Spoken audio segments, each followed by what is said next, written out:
It's a hot Monday night here from the Camden Athletic Complex just beneath the Ben Franklin Bridge as Dan Wilkins Broadcasting presents the semifinal round of the Tri-County Summer Baseball League. It's the number 5 seed, Pitman Bad Guys, versus the number 2 seed, Gartons of Vineland. Good evening, everybody. I'm Dan Wilkins. This is going to be another great night of baseball, as is every night in the Tri-County League. We are now down to our last 4 teams: Vineland, Pitman, Washington Township, and the South Jersey Grizzlies. Now, the Grizzlies and the Senators, they'll be here tomorrow night for Game 1 of their series. Just like in the quarterfinal round, the Grizzlies won't play their Game 1 until Tuesday. Last week it was because of field availability. This week it's because of some heavy rain that came down overnight and into this morning and early afternoon. But if you notice anything about Camden's field, it's that it holds a lot of water. And I'd say the maintenance is pretty minimal. But for Camden here, being here tonight for Game 1, this is going to be a home away from home for both of these teams. There's Camden Athletic Complex and Alcyon Park being used as alternating sites for the semifinal games before the Carter Cup next week, where all 3 games will be at Alcyon Park in Pitman. So for this field, this place tonight, both of these teams had to travel 20 or more minutes to get here, but to play on a field as nice as this, I don't know if you really cared that you had to travel that far. Vineland is going to be starting Logan Ruga tonight. He's got 39 innings, 48 strikeouts, and he's got an ERA right in the 2s.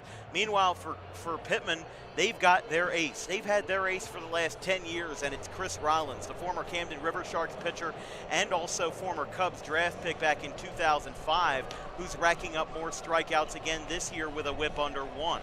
So it's going to be a battle of the young versus the older, and the inexperienced versus the experienced. Every single year we talk about, does Pitman have enough with their veteran core to win a championship?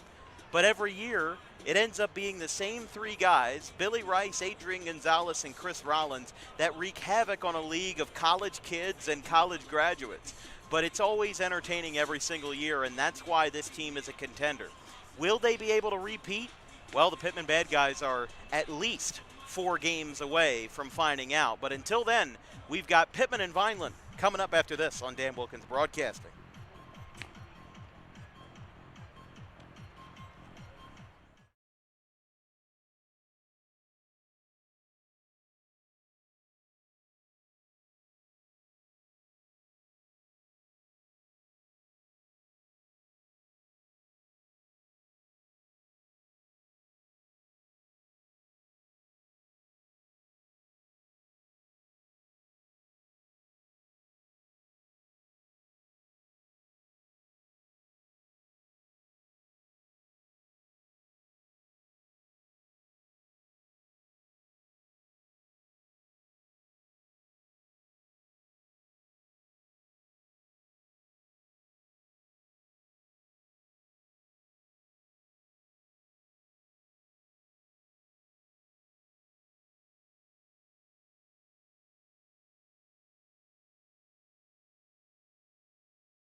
Logan Ruga, your starter for Vineland. He'll come into this game with 39 innings pitched, 18 walks, 46 Ks, a 1.97 ERA, and a 1.0 whip flat, and he'll face a very tough Pitman lineup.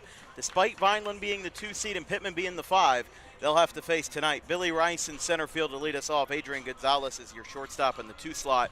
It's Austin Lay in right field batting 3rd. Scott Shaw, Villanova, batting 4th in left field. Chris Rollins, the Cubs draft pick out of Winslow back 20-some years ago, is the pitcher in DH batting 5th. Jake Andry of Rowan is at second base batting 6th. Luke Lesh is at 3rd instead of 1st. He bats 7th. Lou Alvarado is behind the plate batting 8th, and William Bentliff will be the second baseman batting 9th. It's 85 degrees from Camden, not a lot of wind, but a lot of heat tonight here in the semifinals of the Tri-County Baseball League as the strike is called to Rice, and we are underway. 7:05 at time of first pitch from the right-hander Ruga. Rice flares this one out towards shallow left field, and it'll be taken in by the shortstop Pedrick for out number 1. This is a matchup that we saw on our first Tri-County game of this summer back on June the 3rd, a game that Pitman won 4-2. They went up 4-0 in the game. Scott Shaw homered, but then Vineland came back. They had some of the recent high school graduates come in late and get a couple base hits. That was at Alcyon Park, and it was Pitman's first game of the year despite being a week and a half into the season. Here's Gonzalez. Even though he's a graduate of Rutgers-Camden, he never played at Rutgers-Camden on this field. Of course, before Campbell's Field was brought down in 2015. Gonzalez batting 209 this summer as he clubs this one out to left field. This one's hit pretty deep, going back to the wall. It's going to get down. It'll one-hop off the top of the wall, picked up by Velez in left field, and it's a one-out double for Adrian Gonzalez out to left center field. And Pitman has business here in the top of the first.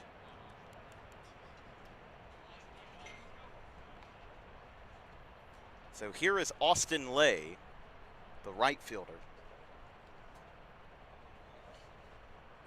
Lay out of Gwynedd Mercy batting .438 this summer, 21 for 48. 6 doubles, 1 homer, 8 walks, and 4 stolen bases. A 1.159 OPS. That one misses low and away.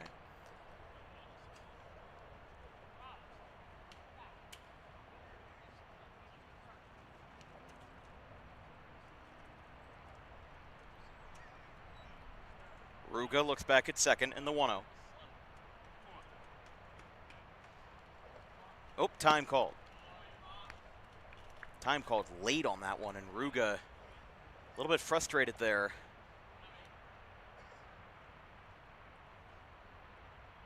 Ruga, product of Washington College, has 14 at-bats this summer. He's 3 for 14, but as we said, 39 innings pitched, 18 walks, 46 Ks. As Lay puts a good wood on the one in the center field. This one is deep, and it gets over the head of Fisher.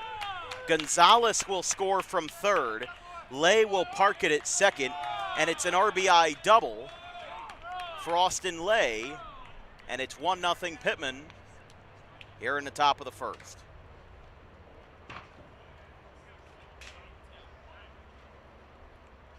What do we say about Pitman being a 5 seed but not being your typical 5 seed? This is right around where they rode last year when they went to the finals and won it all over Washington Township. This is right around where they were in terms of seeding.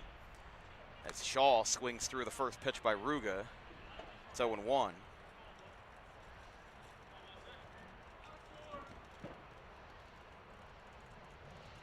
Shaw batting .289, 13 for 45. 5 extra base hits, 2 of them homers, including one that we saw on our opening night as a ground ball to short, picked up by Pedrick, throw to first. Oh, that was close. Ball almost popped out of the glove of Lagarina. He is out at first. The runner moves to third. And there's 2 away. So this will be Chris Rollins now.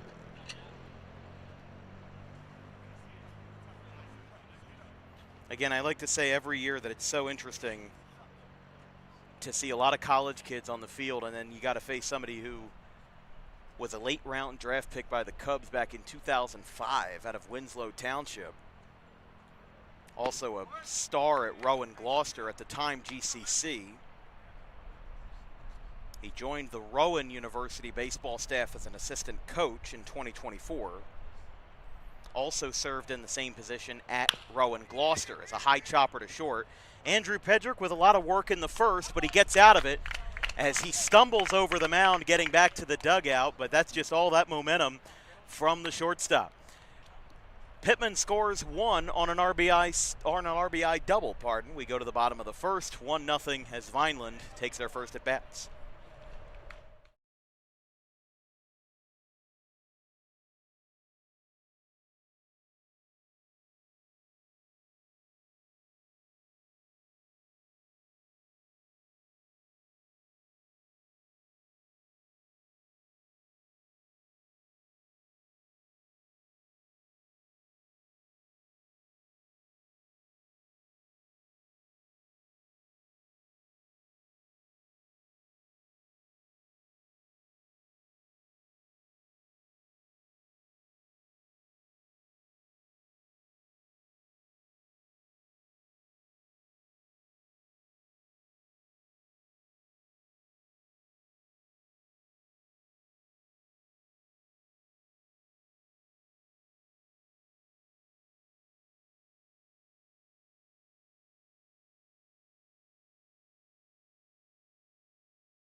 Chris Rollins, your starter for Pitman, 26 2/3 innings, 8 walks, 45 Ks, a 1.57 ERA, and a 0.82 whip. So he's got some good numbers, but again, it's Chris Rollins. You expect the numbers to be good, and that's what it is every single year. Let's take a look at what Chris Williams has in store for the the Gartons of Vineland. Your starting lineup is presented by Harper Driving School. It's going to be Brent Williams at third base, Nick O'Brien at second, Anthony Charles, the Clearview grad, in right field. Joseph Peacock is your designated hitter, batting fourth. The former UCF player and former minor leaguer Darren Fisher in center field. Rob Lagarina at first base, batting sixth. Tyler Shoppy behind home plate, batting seventh. Andrew Pedrick is your shortstop in the 8 slot, and batting ninth will be Mario Velez in left field, as that ball gets away on the play at first. And getting down to second will be Williams. So a very quick 2 bases.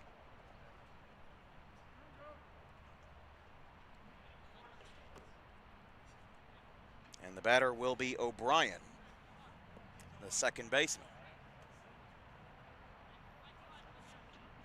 Haven't seen O'Brien this high in the order, at least this year. The product of UPenn is Alvarado and Rollins. We'll have a quick meeting. O'Brien, 13 for 37, batting .351 with an .873 OPS. 7 walks, 4 stolen bases.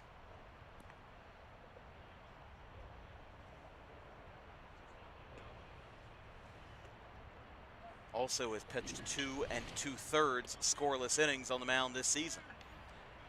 So Rollins already dealing with traffic after a bad throw at short. And there's a strike called, 0-1. Again, Rollins still, commanding his fastball and still commanding his great pitch mix. But one of the things about him is that because you're an ex-pro who is really just playing to stay in shape and play for the love of the game, you're not really worried about pitch limits or pitch counts. If he really needed to, I remember one time Chris Rollins threw 10 innings in a 10-inning game and threw something like 150 pitches. And he didn't really care because he could just sit down and, kind of do his thing because, again, he's in his late 30s. He's not going to be called up to the Chicago Major League roster anytime soon. He's just here to have fun. And I can't blame him for that. Fastball misses away, 2-1. I do like Rollins' arm slot. I do like the fact that it's a little bit lower. He's not completely going over the top, but he's really willing to fire it in there, and he really likes getting that fastball away to the right-handed hitters. If you can't strike him out, the best thing you can do is force weak contact, and if you're not a right-handed hitter who is a specialist in pushing the ball, then that could be a problem. Breaking ball catches the inner half, and it's 2-2. It'll be Anthony Charles next, out of the University of Delaware. One of many South Jersey players to play for Greg Mamula in Newark. As the 2-2. Swing and a miss, he got him. Slider wraps up O'Brien low in the zone, and it'll be one away with a runner on second for Anthony Charles.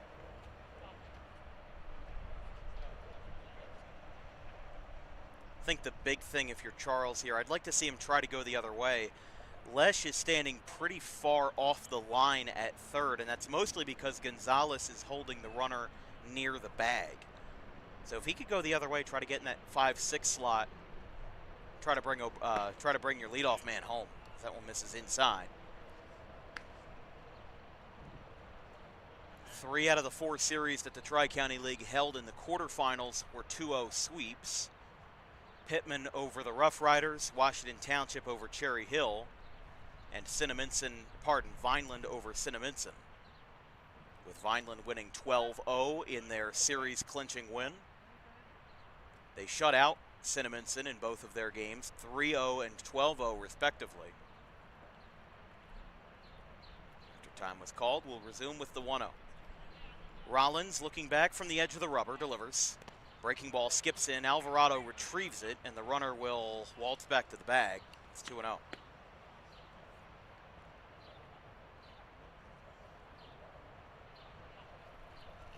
Charles batting .435, 20 for 46. He has 20 hits and 20 runs scored this summer with 17 RBIs. Also 16 stolen bases, which you don't see too much out of a guy that's perennially in the 3 slot. As now we're going to have a rundown. Rollins picks it off at the mound. He's going to go back to the bag at second. He gets the runner out there. And now the runner's off the bag at first. Andry dropped it, but Charles gets back in there safely. Charles was almost given the cardinal sin of base running. He was almost caught napping. And there will be 2 away, but a smart reflex by Rollins to go back to second base, but you could also say it's smart on Rollins' part and not too smart on O'Brien's part to try to run to the bag. I mean, I get that it's a quick play, but Rollins gets that ball in the glove, and I'm immediately going back to second base. If that ball gets through and it goes to second base, sure, I can start going to third. But I think he led Rollins on way too long there. Speaking of stolen bases, the ball is inside, and Charles steals second base. Would have been his 17th this summer. As now it'll be Joseph Peacock out of Hartford Community College, a junior college Division I in Central Maryland, just outside of Baltimore, as that one is lined foul. I know them very well from my time at Rowan College. They've played them twice, and they have beat up on the Roadrunners twice because they're a Division I. But junior college baseball is also extremely friendly to hitters. I don't know when's the last time I saw junior college game that didn't have, I don't think I've ever seen a junior college game that ended 1-0 or 2-1. It's very rare. And yes, you could say it's rare in NCAA Division III as well, but in junior college, it's almost all chocked full of hitters who maybe got bigger opportunities and couldn't fulfill them. As a fly ball to deep right center field, it's going to split the gap. Peacock, the DH, gets it down. Charles scores, and he'll park it at second base. It's an RBI double for Joseph Peacock, and we are tied up at 1. So way to make up for the base running error, as a line drive out to the gap in right center field sets it up for Darren Fisher. Now, I got a good opportunity to talk with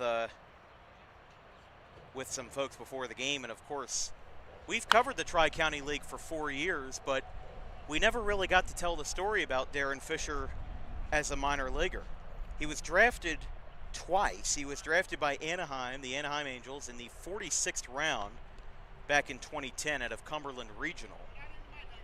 He didn't sign, then went to UCF, and was drafted in the 16th round by the Rays in 2013. Made it as high as short season A-ball with Hudson Valley. This one's fouled back, off the netting. He was a relief pitcher for rookie ball Princeton and New York Penn League ball Hudson Valley. And while his ERA wasn't great in the minor leagues, 5.3 his rookie season and 7.27 his short season A-ball year, it's still a better ERA than any of us that have never played minor league baseball. Oh, here we go. Rollins has another man picked off, and he's going to get an easy out over at third.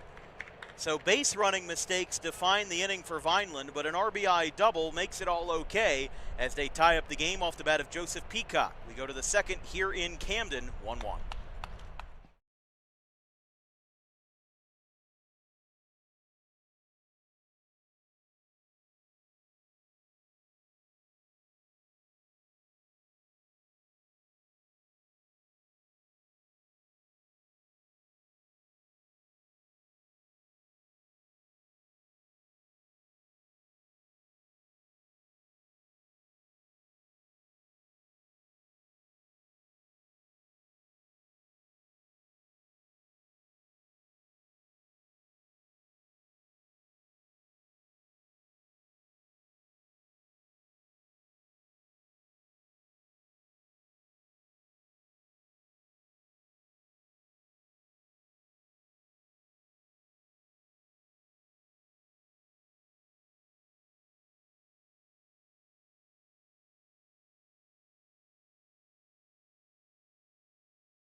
Top of the second inning, Jake Andre leads us off for Pitman. Andre, Lesh, and Alvarado.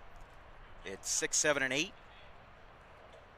After a first inning that was full of base running gaffes for Vineland, they ran into 2 outs on the bases, but they did get a run home. Pitman scored 1 on an RBI double by Austin Lay.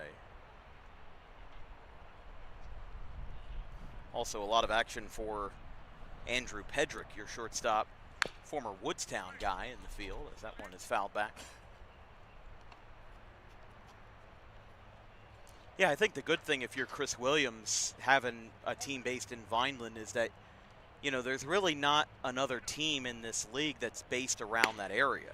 So you can pull guys from Rowan Cumberland, you can pull guys from the Salem County high schools, like they had Logan Streitz for a while from Pennsville. And, you know, a lot of those programs that maybe don't get the same representation on the collegiate stage in the summer. You know, you've got a lot of Gloucester County teams in this league, and you've got a handful of Camden County, and you've got a few Burlington County, but that's mostly just Cinnaminson and Burlington Township at this point, and then the Pine Barrens. So it's mostly Camden and Gloucester. So to have at least one representative out of, you know, the Cumberland County area is a good addition to have. Andre strikes out looking, and there's one away. First strikeout for Ruga.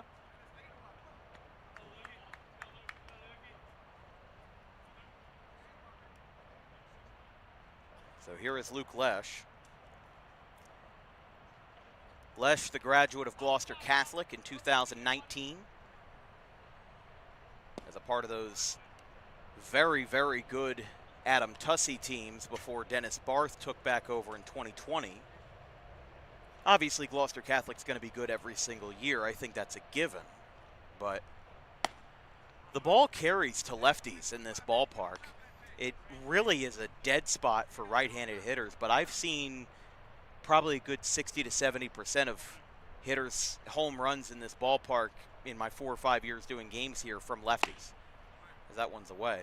And I say that because Luke Lesh had maybe one of the most consequential home runs in Tri-County League history last summer. The walk-off home run to win the Carter Cup to end the 12-inning marathon at Alcyon Park. And he'll take a strike called. Lesh doesn't like it, the dugout doesn't like it, and it's 3-1. But, I mean, hey, it's a 3-1 count. You're going to get a little bit of a better leeway to the pitcher on that 3-0. Whoa, there goes the bat down the first base line. The bat goes about 100 feet past the coach's box. Chris Rollins is going to offer him a new bat. I don't know. It didn't break. It just slipped out of his hands. But because it slipped out of his hands, I don't think he's comfortable using that. And it's 3-2. So Lesh and then Alvarado, who had two RBIs in the series clinching game 2. That one's fouled back towards the soccer field. Out of play. Count still full. Every time I see a bat fly out of a batter's hand, I remember when I was 12 or 13, we went to a game at First Energy Stadium where the Reading Fightin' Phils play. As the 3-2 is ball 4. So there was one pitch that Pitman disagreed with that was called a strike, and there was a pitch that Vineland disagreed with that was called a ball. But it's a full count walk to Lesh, and now it'll be Alvarado, the catcher. But it was either 2017 or 2018, and you might remember if you're a diehard Phillies fan, Derek Hall. Well, he was batting for the Fightin' Phils, and we're sitting up on the first base line, and the bat comes flying over our heads because there wasn't protective netting up yet past the dugouts. So it was only from home plate to the start of the dugout. So we're sitting there, and this bat comes flying over my head. I'm ducking down. I think I deflected it a little bit, and it lands in the row behind us. And, of course, the ushers come down. They ask, is everybody okay? Does anybody need first aid? Which, considering, I guess it's Phillies minor league, I guess that happens more often than they thought. As that one misses outside to Alvarado. It's 2-0. So then 2 innings later, Hall comes back up to bat again, and he loses the bat again. And it went back into the stands. And that's a broken bat, 4-6-3. It's a double play, and all that's left of it is a broken piece of lumber. So we've got flying bats and broken bats, oh my, from Camden. We go to the bottom of the second inning. We're tied at 1.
Bottom of the second inning, Darren Fisher will restart his at-bat after the runner was cut down at third base. Takes a hanging curveball, bangs it to left for a base hit. So first pitch, and in some ex-pro versus ex-pro battles, Fisher gets on.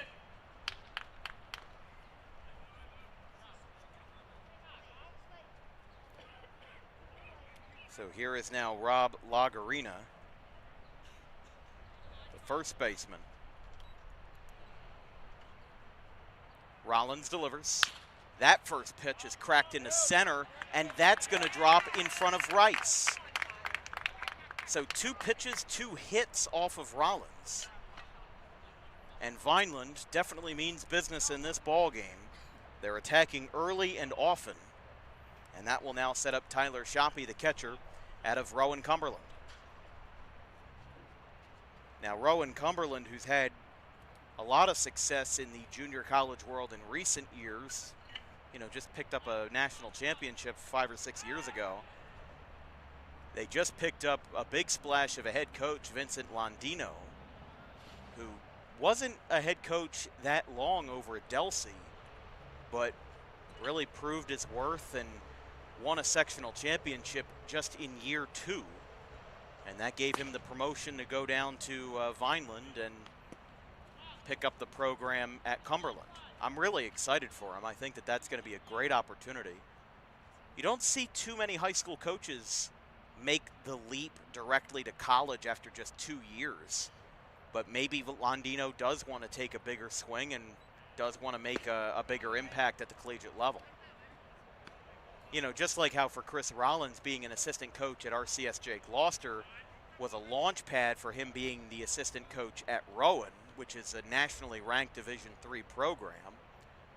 You could most certainly make the same argument for Landino that if he has good years at Cumberland, that could be the launch pad to him being a coach at one of the NJAC schools down the line, like Stockton or even Rowan or Rutgers Camden if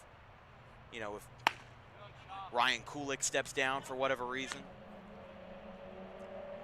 3 balls, no strikes. We just talked about Dennis Barth, but he's a big example of it as well. He was the head coach at Gloucester Catholic, then coached for several years at Rutgers Camden. As now Shoppe shows bunt on the 3-0. He'll pull back, and it's a 4-pitch walk to Shoppe. So we've got 3 straight base runners on, and Vineland's got the bases loaded for Andrew Pedrick, the shortstop. Hitting in the 8 slot for the Woodstown grad out of Salem County. He'll have Mario Velez, the left fielder, on deck for the Gartons. Chris Williams commanding some instructions to his 3 base runners, and it's quite simple. Just be smart on the bases. As that one misses inside, and Rollins continues to express some frustration. His throw from Alvarado was a little bit low. But yeah, Williams makes a quite clear point. Vineland made 2 outs on the bases in the first inning. They really don't want to do that again.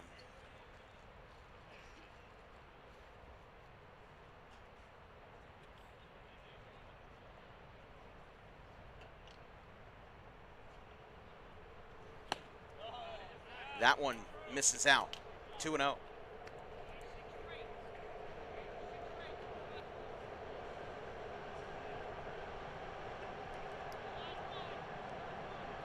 Rollins ready. Fires that one inside. 3-0. So this is a huge spot this early in the game. 3-0 count, bases loaded. Rollins kind of slowing this game down because he's really not in control right now. And Vineland, they're putting the wood to him right now.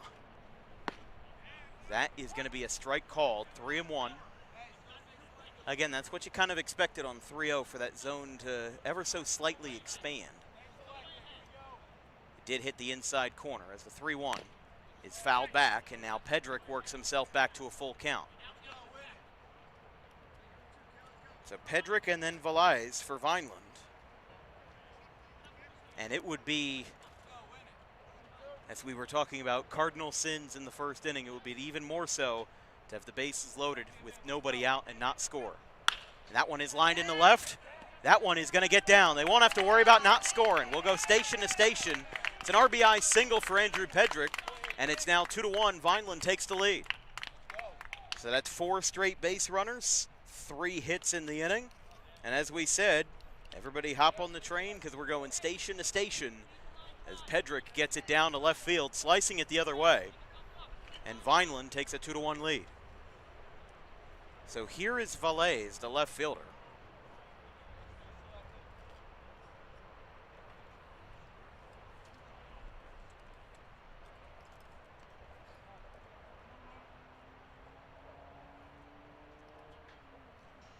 Valais out of the Division II Goldie Beacom in Maryland. That one's outside.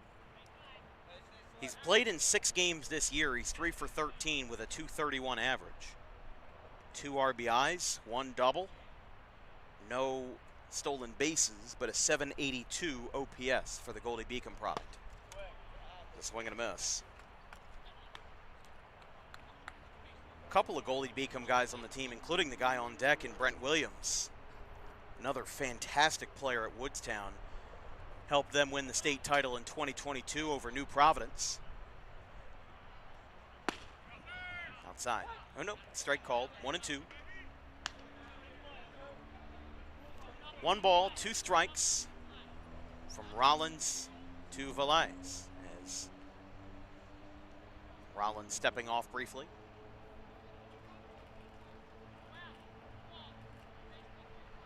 Alvarado gives the sign, and from the edge of the rubber, he's ready. There's strike 3 called. Valais goes down looking, and there's 1 away. So after 4 straight base runners, Vineland still keeps the bases loaded, but they go to the top of the order. There's Williams. He struck out in his first at bat. 2 strikeouts for Rollins. But they have made tons of contact off of Rollins in this game. I mean, you had 3 hits in the first, but 2 outs were taken away because of runners on the bases. Breaking ball pops out of the glove of Alvarado. He'll sneak past the batter to pick it up, and it's 2-0.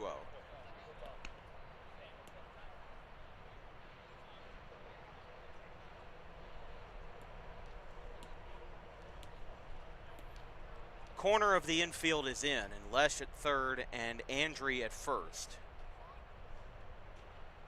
Middle infield back towards the bags. Strike called. 2-1.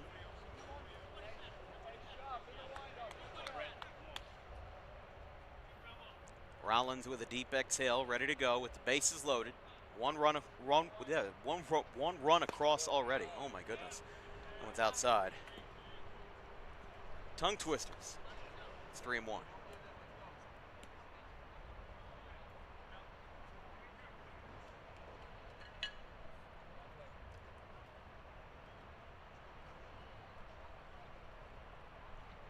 Swing and a foul tip, and it's 3-2.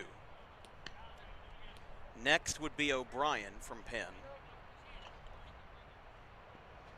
And obviously every hitter's dream is to bat with the bases loaded, but doing something with it is a different story.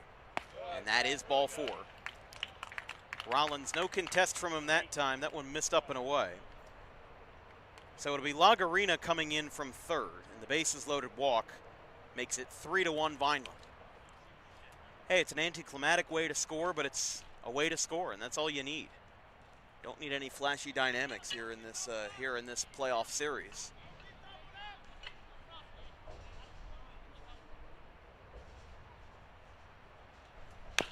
High chopper. This one's going to be fair up the third base line. Lesh bounce throw to first. It's in time, but the run scores.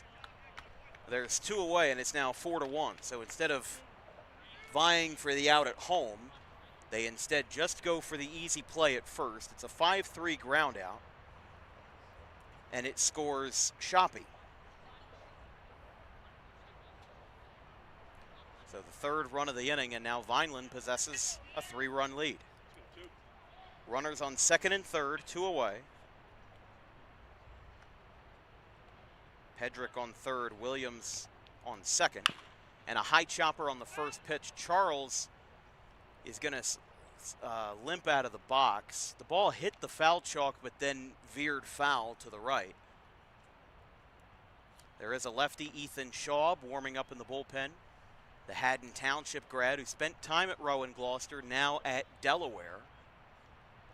We saw it on opening night. Schaub pitched on our first game, and he had to face Anthony Charles, so it would Delaware versus Delaware in the batter's box, but not the case yet, as Schaub still just warming up down the right field side. The 0-1. Breaking ball hit out towards second. Going to be a tough play. He'll grab it at the chest. Throw to first is in time. Charles ran through the bag but couldn't get it, and the inning is over. But 3 runs come across, including a bases-loaded walk and an RBI single off the bat of Andrew Pedrick. We go to the third. It's Vineland 4, Pitman 1.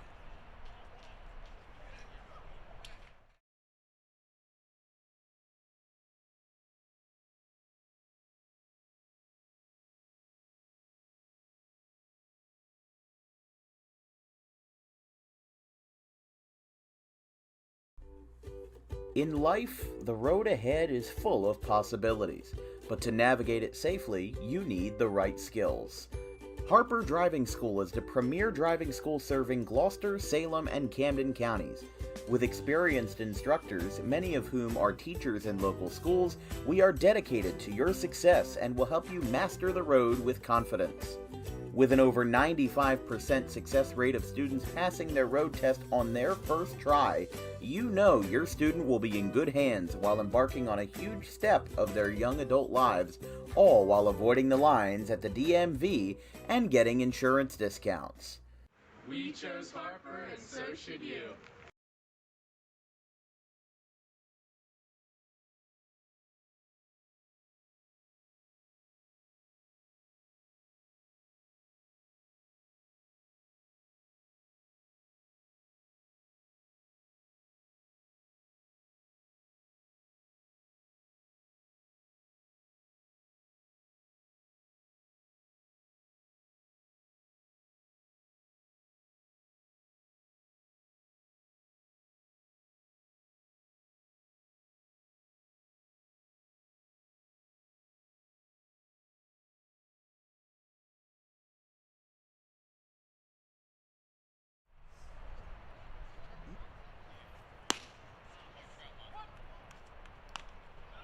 Top of the third is a strike called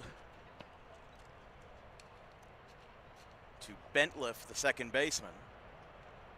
Bentliff, Rice, and Gonzalez, 9-1 and 2. That one's up and away. It's cooled down a little bit, but still in the 80s tonight from Camden. There's the 1-1. Called strike on the outside half, and it's 1-2.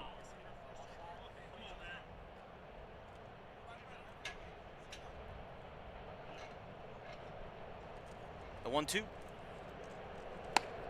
Bentliff goes up and in, and they say no.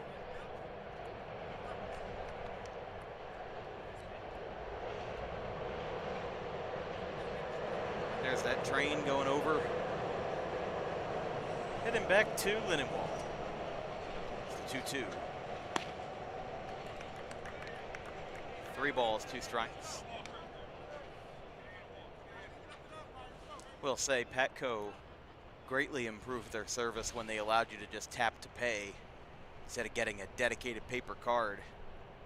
That was quite the nice addition, as there's a swing and a miss. Bentliff goes down swinging, and there's one away. So here's Rice. Because if you're running late for the train, if you're running late for the Patco train, you know, you got to go in, you got to go to the kiosk that doesn't work half the time, and then you got to get the paper ticket, and then you got to put it in the scanner, and that doesn't work half the time. I just like doing like I do at Wawa, you know, run the Face ID, put the card out, and pay for it. That's how it works for SEPTA. Ball popped out of the glove of Shoppy, and it's 1-0 to Rice. That's actually where that video, that clip that you saw as we were going to commercial break, that actually came from one of the trains coming over. I had an idea when we did the junior college championships back in May. I said, well, nobody's really gotten a good shot of the bridge, or I should say good shot of the field from the bridge. And I'm like, well, I don't want to walk all the way up onto the pedestrian bridge. That feels like a really tall task and very tiring. So I said, well, why don't I just pay the, $3.80, whatever it is, hop over to Philly, get off at the first Philly station, and then get on the train back to Camden and then just record out the window. And I did that maybe 2 hours before the first game of the Junior College Championships here in Camden, and we've basically used it as a placeholder for every game we've done here since. So, and then I was coming back from a Phillies game one time, and I said, well, I should get a second shot of the bridge with one at night. And that's the second shot that you saw going to commercial break, was the night shot. All the B-roll we have just comes straight from my phone. iPhone 15 Pro. Shoots really good video. Rice shoots it foul off the netting.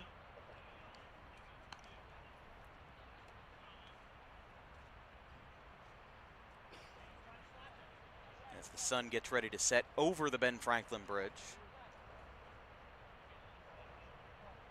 Not a lot of wind tonight, but definitely a good amount of heat.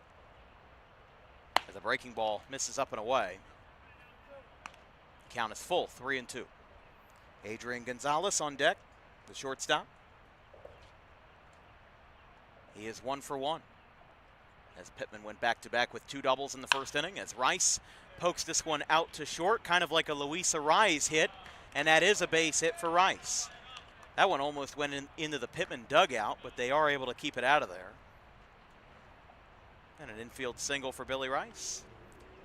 And like I said, if you're a Phillies fan and you don't know much about Luis Arraez, take a couple looks at that swing and how he got that single, and that's basically how he operates.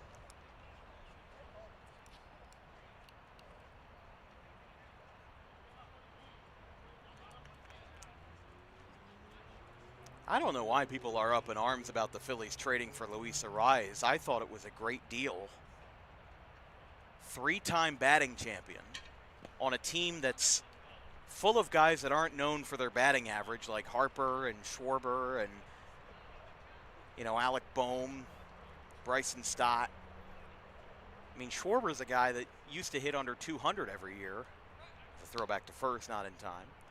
So you have a Luis Arraez who's hitting .324 this year, and just 2 years ago had a 200-hit campaign for the Padres and Marlins. I'd say it's a win. Put Stott at third, put Harper in right field, and put Boehm at first. Because Boehm's not a bad first baseman. Defensively, I think he's a little bit so-so, but first base is going to give him fewer opportunities to mess up, if you will, as opposed to if he's at the hot corner. 2 balls, no strikes to Gonzalez. The inside half called a strike. As we said, Gonzalez doubled in his first at bat. Austin Lay followed with an RBI double. And those have been Pitman's only 2 hits prior to Billy Rice poking the infield single there in his last at bat. Another throwback, that's close. Oh, bang, bang play. Rice barely got back in there.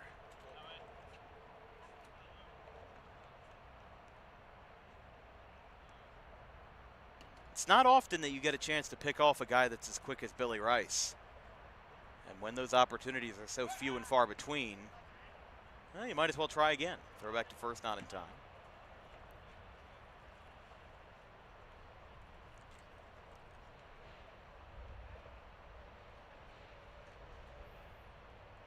Vineland 4, Pitman 1, top of the third.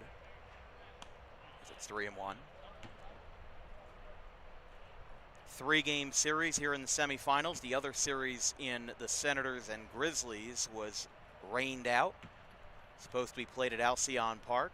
That's where we were supposed to be tonight. But the rain out sent us here. Ground ball to third. This one's going to be a tough play. Picks it up at the glove. Throw to second. Around the horn. The split couldn't get him. Lagarina was a little bit off the bag, and Gonzalez, so barely beat it out. And that would have been an amazing double play to get it around the horn, not only with the high chopper to third. I mean, Williams basically had to look the other way and hope that the ball landed in his glove, which it did. So it sets up a 5-4 fielder's choice. Couldn't complete the double play, but there are 2 outs, and now it will be Austin Lay. He's responsible for Pitman's only RBI of the day, RBI double in the first. Jammed into center field. This is going to be a tough play. Fisher coming in. He'll make the catch, and the inning is over. So a scoreless third after giving up a base hit for Logan Ruga. We go to the bottom half. Vineland looks to tack on some more here in Camden.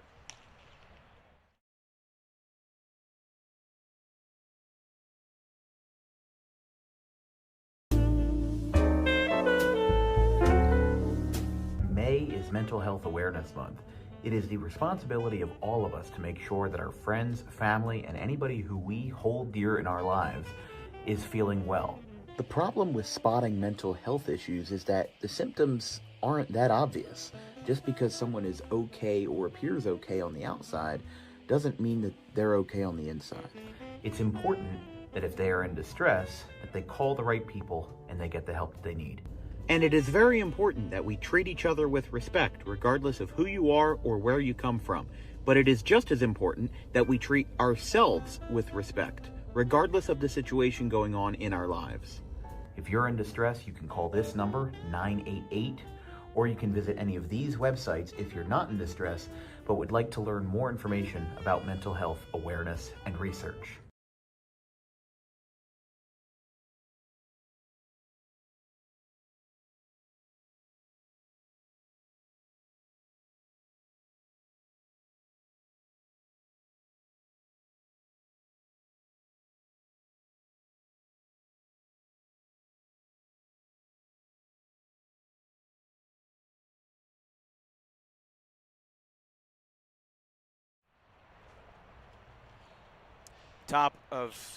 Bottom of the third inning. Honestly, I'm just so hardwired to covering Pitman when they're the home team. And I keep forgetting that they're the away team tonight here in Camden, but it's Peacock, Fisher, and Lagarina. Vineland sent 8 men to the plate in the second. They scored 3. Right now they've got 4 runs on 6 hits. 5 singles, 1 double. Rollins ready, the 0-2. Checked outside.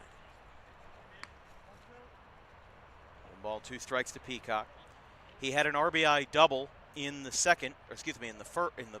first. Flared it the other way, but then was out at third as he flares this one foul out towards Delaware Avenue. A lot of cars parked on the street tonight. We go through these phases when we do games at Camden where sometimes it's illegal to park on the street and then other times it's not. And sometimes you just have to will it up to chance. Ground ball to third. This one's fair. Lesh extends, and the throw to first is in time. Nice play, and an even better scoop at first base by Jake Andre. And there's one away. I just play it safe whenever I go here and I go into the permit lot because there's been times when we've done games here and they've told us, they said it's illegal to park on the street. But then there's times where we do games here, there's 100 parked cars on the street and they do nothing about it. So I don't know if it doesn't really matter because it's not in season for Rutgers Camden. You know, you're in the off season right now in the summer recess. 1 ball, no strikes to Fisher. Foul tip, got a little bit under that one, and it's 1-1. I've also seen that they are a little bit more stringent on the street parking when there's a concert over at Freedom Mortgage Pavilion. They like to crack down on that more when there's somebody performing at the waterfront. That one's outside. 2 balls, 1 strike. Fisher singled and scored in his first at bat. Lined one back up the middle. Vineland had their first 2 hits of the inning on just 2 pitches off of Rollins. That one runs inside on the sinker, and it's 3-1. On deck will be the first baseman, Lagarina. With the sun setting behind the bridge here in Camden, the 3-1. Fouled straight back, and it goes through the fence. Look out. I have not seen that before. He found the one gap that didn't have a zip tie in it in the fence. Glad I'm not standing there. It's 3-2.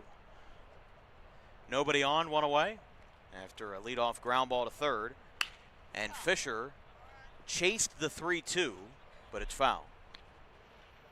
Hey, it's an aggressive approach. Again, two former minor leaguers going at it, and Fisher knows very well, especially as a former pitcher,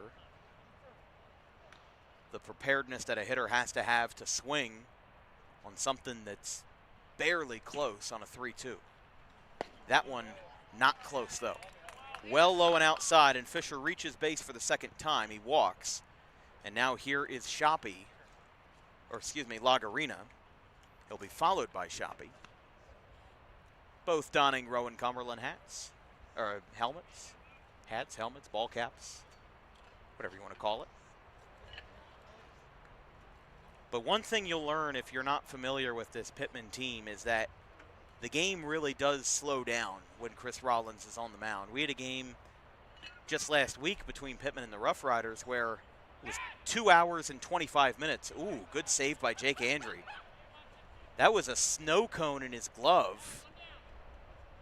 Really close to getting away down the line and allowing Fisher to go to second. But instead he's able to keep it under wraps at first base after a fiery throw over to first. Another foul tip, and it's 0-1 to Lagarina. But the other semifinal game, or the quarterfinal game we did, with Pine Barrens, the Phantoms and the Grizzlies, that game was maybe 2 hours and 5 minutes for the same amount of time and a similar score. But the game in Pitman was 2 hours 25. I think when a lot of these guys are ex-college players who maybe are a few years removed from the game, they're not exactly sprinting off the field like they used to. And that's why the games do run a little bit longer when we cover this, the black and blue, the black and red. Although the black and red could also apply to Vineland, so let's just say the black and blue for Pitman.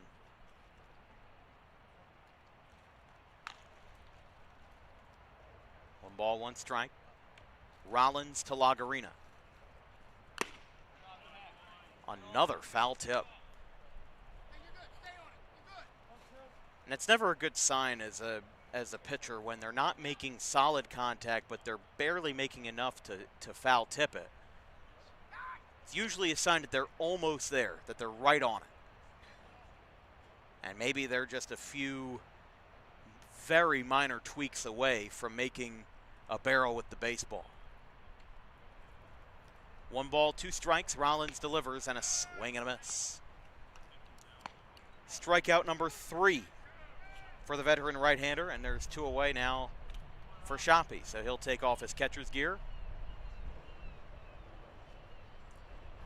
He's 0 for 0 so far, walked in his first plate appearance, came around to score.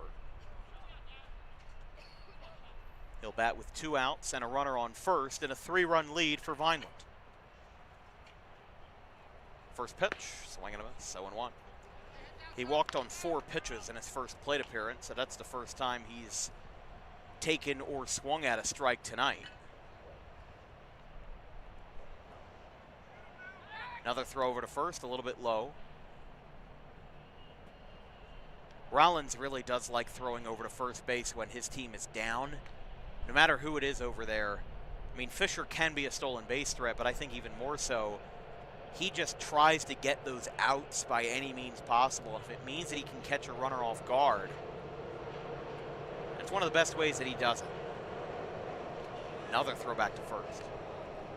And again, considering that Vineland ran themselves into 2 outs on the bases in the first inning, is it that far-fetched for Rollins to throw over to first a numerous amount of times?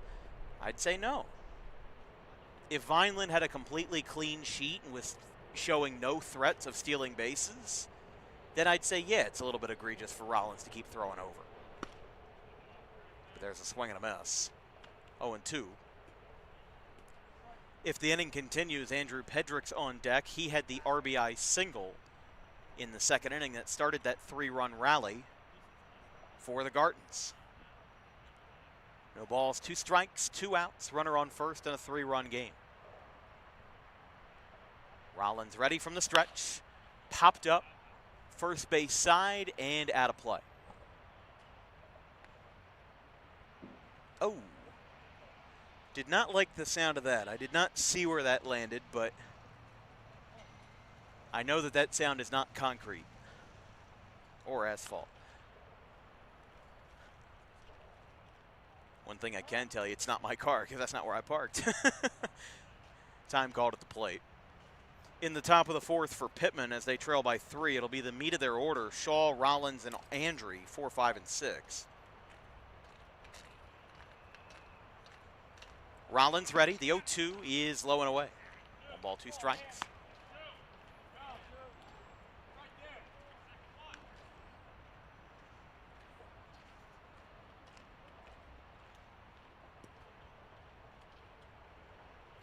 One ball, 2 strikes, 2 away. Fisher holding at first, not taking a big lead. He'll kick and deliver. Breaking ball away, 2-2. Schaub, the lefty, still warming up in the bullpen for Pitman. No action for Vineland, although none is really warranted because Ruga right now is rolling. Just 1 run allowed through 3 innings. 2-2. Runner does go. Did it hit him, or it did hit the batter Choppy? So he'll get the first base. They're going to ask for a courtesy runner for the catcher.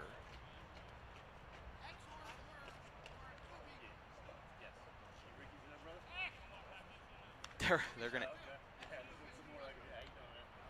Well, who are they going to have run? Okay.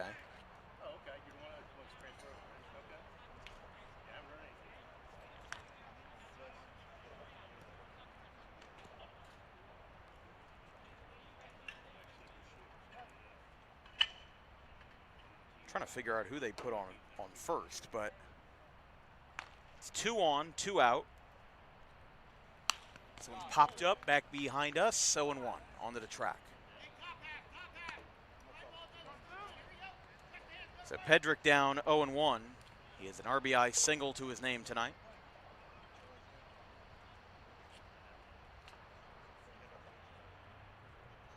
Again, started that 3-run rally that Vineland had in the second inning. Popped up into left. This one's going to be a tough play down the line, and it is caught in left field. So a nice play gets Pitman out of the jam. We go to the 4th, 4-1 Vineland.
Top of the fourth inning, this broadcast is brought to you by Harper Driving School. Over 90% of students who take their New Jersey State driving test with Harper pass on their first attempt. Book an appointment today at Suite 4 of the Total Turf Complex in Pitman at 614 Lambs Road.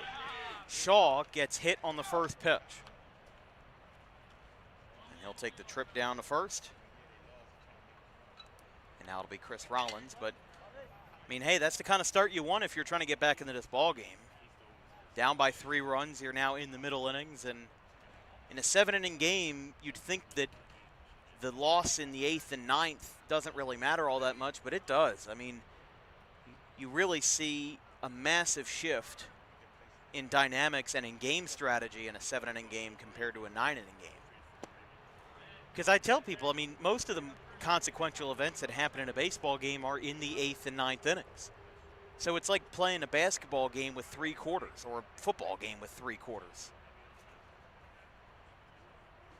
You know, you're missing a big chunk of that game. But of course, the reason why 7 is such an efficient number is because, well, it's efficient. If high school teams had to play 9 innings with their pace of play, I think half the games would get shut down due to the darkness. If you don't have lights, it's just better to play 7. That one's low. And it's 3 balls, no strikes to Rollins. So Ruga was hanging on, and now he's at risk of giving up 2 base runners without a bat being lifted off the shoulders, and that's what he's got. So it's ball 4. Shoppy picks it up behind the plate. So it's a hit by pitch and a walk, and I feel like the dreaded announcer's jinx is setting in now because it'll be Andre.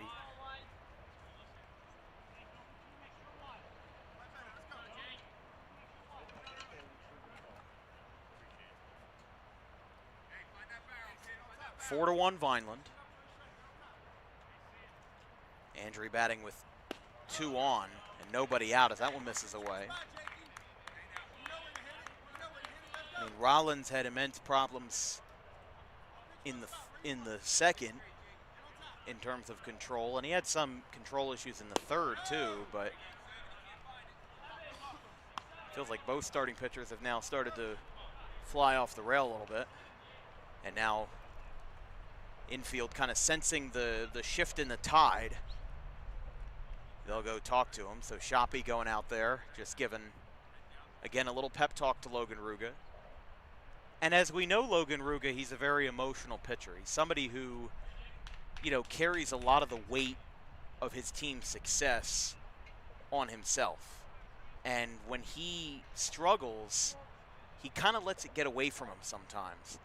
And I think that's one of the things that is the most important thing to control as a pitcher is your emotional regulation. As that one is low.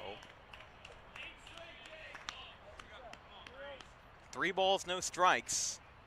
And there have been 8 straight balls thrown by Ruga. 1 hit by pitch and a 4-pitch walk to Rollins. And you can make that 9. You could hear Ruga just said, "You gotta be kidding me." Again, it's that emotional regulation that can really set some pitchers back. It's a walk to Andre. Now it's Shaw on third, Rollins on second, Andre on first, and now Vineland's going to have their coaches come out and talk to him. Because again, this isn't like a regular season game where you can flush one down the drain and get back at it tomorrow. This is a series where if you go down 1-0, especially to Pitman, you may not have a second chance to make yourself known. You've been given this lead, and that's in spite of different mistakes that Vineland was making throughout the night on the bases. You really don't want to squander this. So I think that it's best for them to get Ruga under control, have the coaches come out, have him assess the situation. And again, you're not really, when you're talking to a pitcher in this situation, you're not really giving him, let's say, the blunt truth. Because that would only exacerbate the pitcher's worries more. What you want to do is you want to give him the most affirming and reassuring language that you can think of. You know, you're only 2 swings away from getting out of the inning, or you're only 1 swing away from getting out of it. And there you go. There's a strike called. And that's exactly what you need. You don't need much. You're not going to end the inning on 1 pitch. All you've got to do is keep firing in strikes. And Ruga is a good strike thrower when he's got his stuff. There's a line drive into right field, a base hit. It's cut off in right by Charles. Everybody moves up 90 feet. It's an RBI single for Luke Lesh, and it's 4-2. So Lesh puts a charge into one, and it's the first time that a Pitman batter lifted the bat off his shoulders this inning, and it ended up being a valuable swing with the RBI single, and it's a 2-run game for Lou Alvarado, the catcher.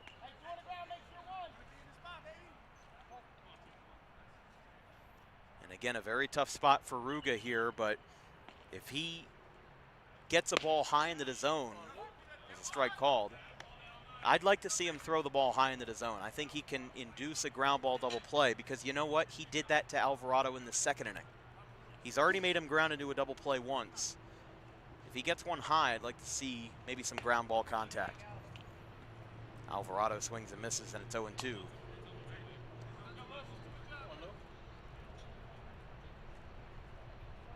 And obviously you don't want to miss badly, but maybe it would be a good idea to try a waste pitch here on 0-2. See if he chases. You've got him on the ropes already. And he taps this one. Ruga's got it. They're going to throw to the plate. The throw to first is in time. That's what we were talking about. The double play. It's the 2nd time Alvarado has grounded into a double play, and even better for Vineland, they didn't get the run home. So it remains 4-2. And it'll be a 1-2-3 double play for the 2nd out of the inning. That is absolutely what you wanted right there. I thought Ruga was going to let it go over his head and they were going to try to go for a 4-6-3 or a 6-4-3. There's a strike called, 0-2.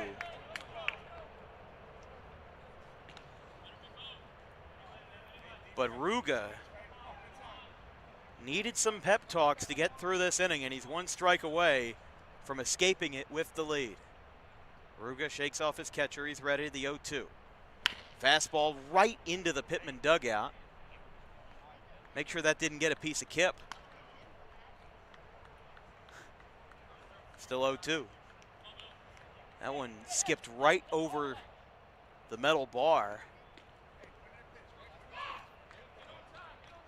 And there is now a right-hander warming up in the bullpen for Vineland.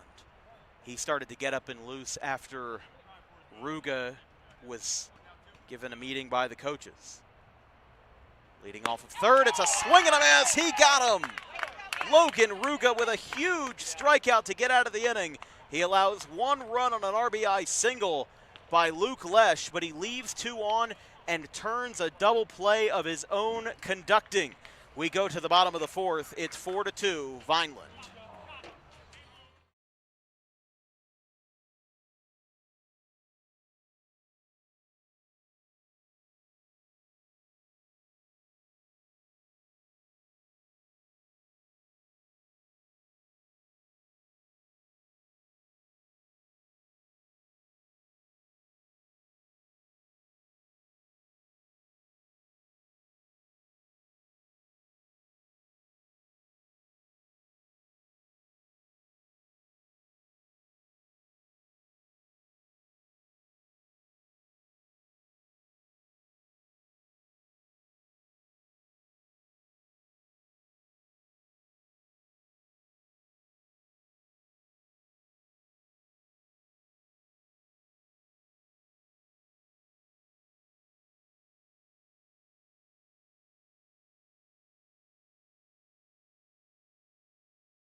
be Valais leading us off here for Vineland in the bottom of the fourth inning. It's a 4-2 game. He's going to show bunt.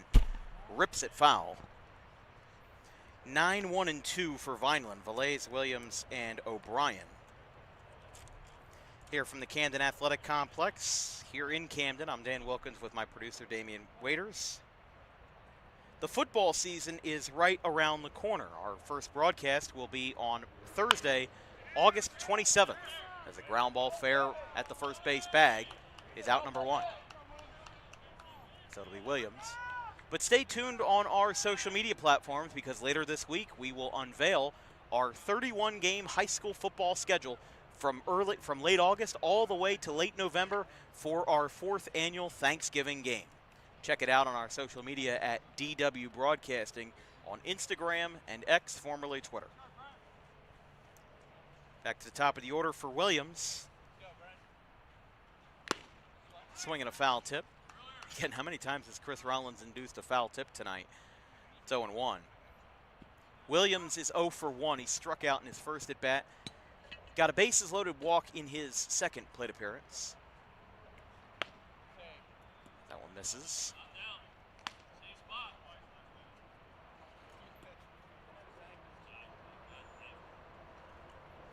Williams and then O'Brien.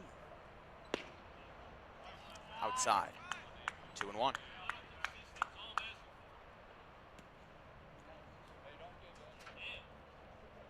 Ball got away on the throwback in.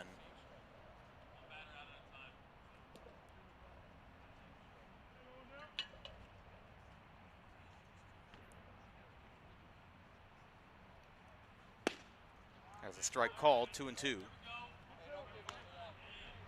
Rollins switched jerseys. He had his regular Pitman jersey on and then switched it in the inning. He's now wearing the old Pitman jersey.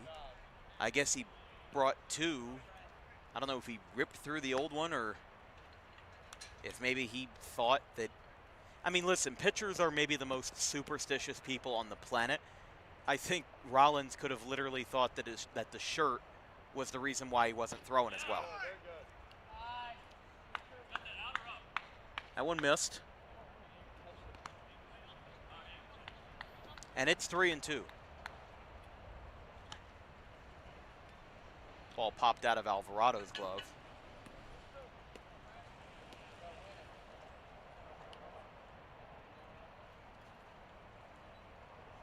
The 3-2. Ripped foul for a second time.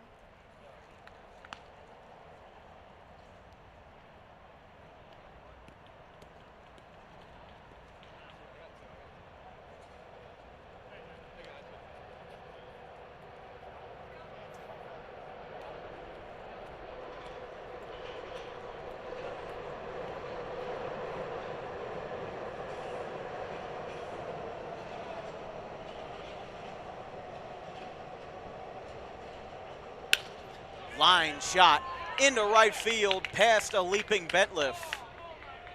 It's a base hit. And Williams gets on with one away. It's his first base hit of the night. He's now 1 for 2. So this will bring up O'Brien. O'Brien 1 for 2. Had a base hit in the first inning, was thrown out on the bases. This ball is skied way up in the infield. Gonzalez is under it, and he'll make the catch for out number 2.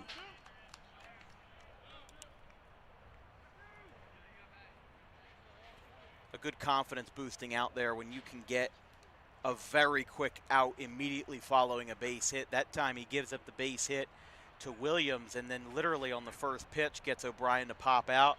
An easy play, and now you're one swing away from getting out of the inning. Here's Charles. He's 1 for 2. Throw back to first, not in time. He was the runner that scored on Joseph Peacock's RBI double in the first. But Vineland 4, Pitman 2, bottom of the 4th from Camden at the Camden Athletic Complex. Pops out of the glove of Alvarado. Runner's going to go. The throw lollipop to second, and it's not in time. So that, because the runner went after the ball popped out of the glove, is going to be a passed ball on Alvarado. So it will not be a stolen base. Whether that goes down in the game changers like that, I'm not sure. But I can only score the game my way. And that's the way that the major leaguers do it. But I've told people before on the broadcasts, I do like explaining why I score things the way I do. Because I get questions sometimes, why did you score that a hit? Why did you score that an error? But I make a genuine effort to make an explanation. You know, if I declare something to be an error or I declare something to be a hit, then I feel like it's only fair for me to back up my explanation. For example, we had a play earlier in this game where Billy Rice had a chopper to short, and it was bobbled. The throw got away, but I called it a base hit, even though he threw it away. And I said it's a base hit because it was a tough play, and you could have made the argument that Pedrick could have gotten Rice out at first, but that would have taken extraordinary effort, and it's not a guarantee that you would have gotten him. So because of that, you play it safe, and it's a base hit. That one's outside to Charles. It's 2-0. So I feel like as a broadcaster, I do like being transparent about that kind of stuff, especially at the high school level, because we see at the high school level so many times kids get hits for stuff that, I'm sorry, are not base hits. And they just inflate the whoever the student manager is that runs the scorebook inflates the batting averages. Sometimes it's intentional, sometimes it's not. Sometimes it's just, people that maybe have a limited understanding of the very deep intricacies of the game. 3 balls, no strikes to Charles. Single and a ground out for the right fielder tonight. Rollins is going to throw back. He stumbles off the mound, and the ball trickles into center field, but Betliff cuts it off. Rollins tried to do a quick pivot turn to get the runner at second, but he ended up stumbling off the mound, and the throw trickled away from Bentliff. And now time is called. Runner is readjusting his helmet.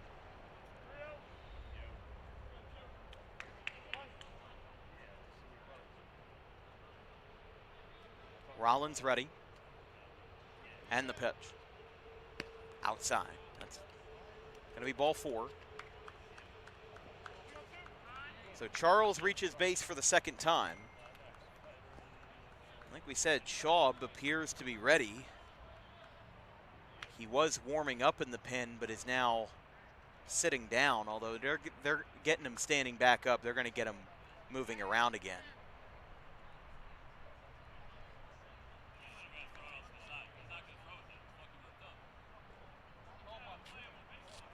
Here's Peacock.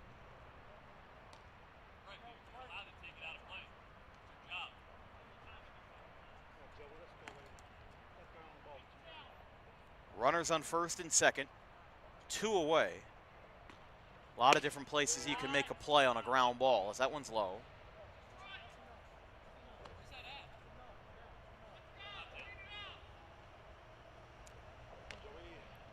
And Lucas Rollins expressing his frustration from the dugout. Home plate umpire put his hand up and said that's enough.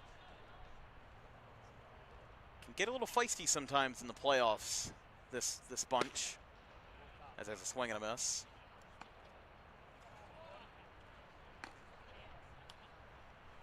Especially when it comes to balls and strikes, that's that's an instant no, can't do that.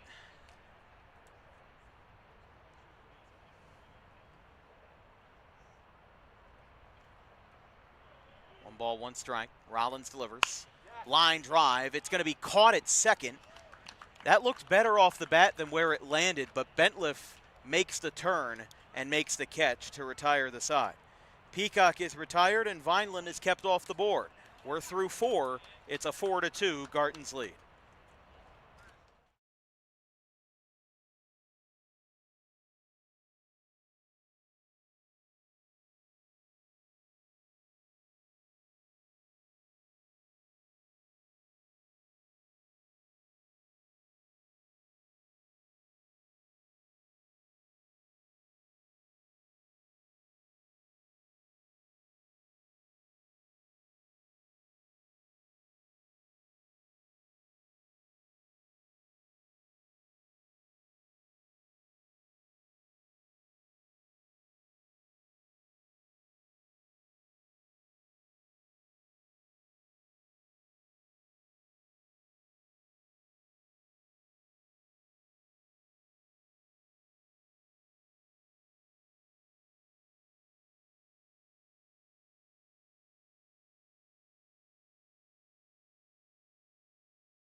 Top of the 5th inning, first pitch to Rice is a called strike.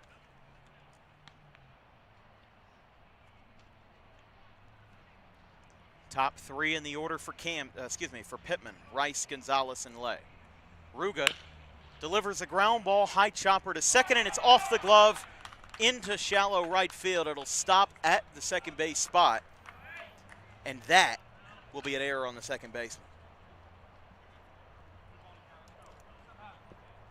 I see a lot of infielders that aren't used to the turf surface here really struggle with those kind of ground balls, because on a grass surface, you expect that ball to bounce not nearly as high as where that ball comes in.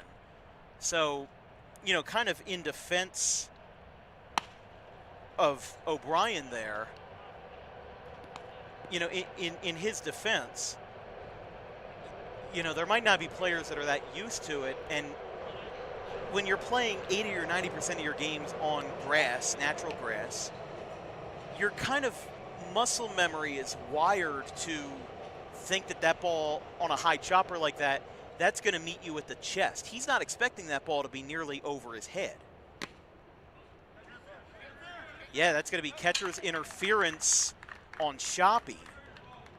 The glove stuck out in front of the plate, and that is going to put Gonzalez on first. Chris Williams doesn't seem to be arguing it, and I don't think Shoppy's arguing it either. So I haven't seen one of those in a while. Catcher's interference. Jacoby Ellsbury used to get a lot of those when he was with the Yankees.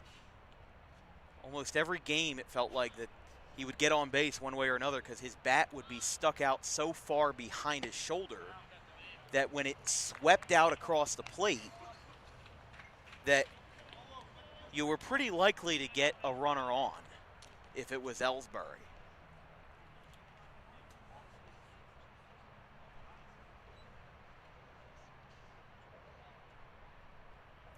So runners on first and second. Nobody out. Lay takes a strike called. 1-1. So the error and catcher's interference puts 2 runners on.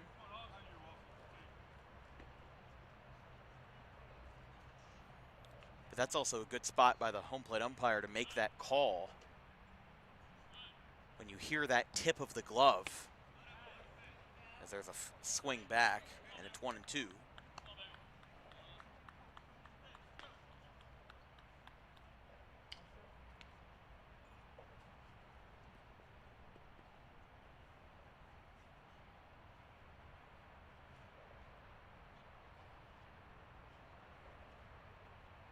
One ball, 2 strikes. And the pitch. Swing and a miss. Ruga with an empowering fastball. He strikes out Lay. It's his 3rd strikeout. And there's 1 away. So with runners on first and second and 1 away, you could be asking for a double play ball here with the lefty and Shaw. But Shaw being more of a fly ball hitter, let's see where this fares. He's 0 for 1, ground out and a hit by pitch. Ruga steps off.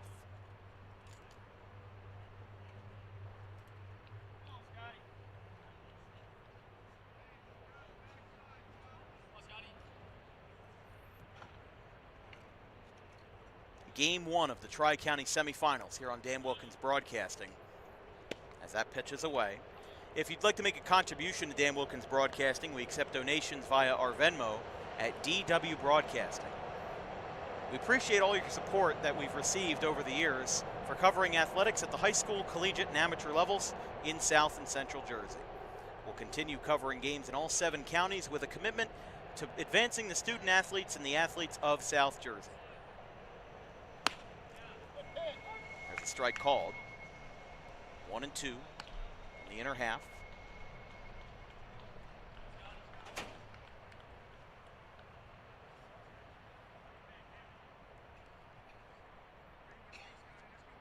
But a big pitch here with 2 strikes, 2 on and 1 away. 2-run game.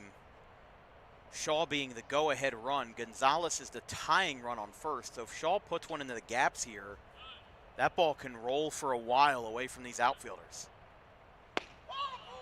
And that just missed.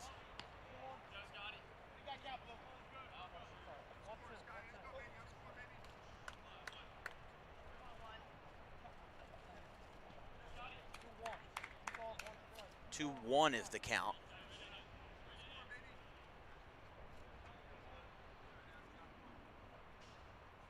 I had 2-2 on my screen, so I'm not exactly sure, but that one's up and away. You have to recount that when we're done. And Chris Rollins will be on deck, and he's such a clutch hitter.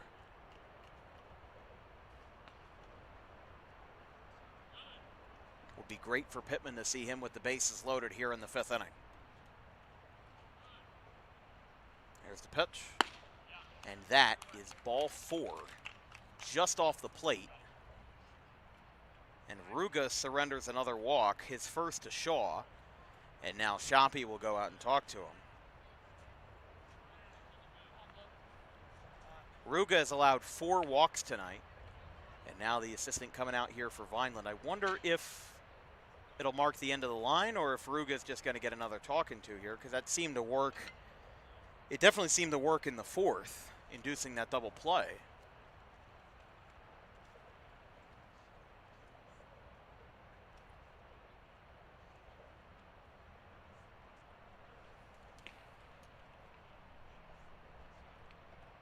So they will not call to the right-hander yet.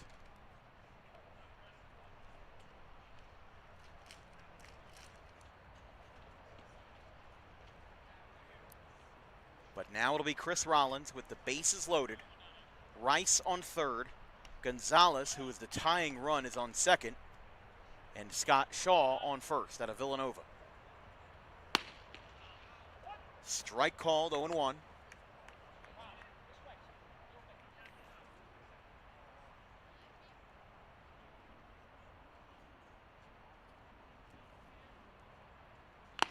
Foul tip. Rollins got ahead of himself that time, and it's 0-2. So with a bullpen arm waiting, and the bases loaded, there's nowhere to hide for Washington College's Logan Ruga. But he's gotten out of jams like this before. And he's got a strike 3 called on the outside half. He strikes out Rollins, and there's 2 away.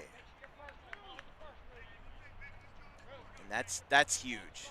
That is absolutely huge. You take the bat out of the hands of one of the clutchest hitters in the league, in Chris Rollins. You could tell he was frustrated there. Slammed his bat down in the dugout.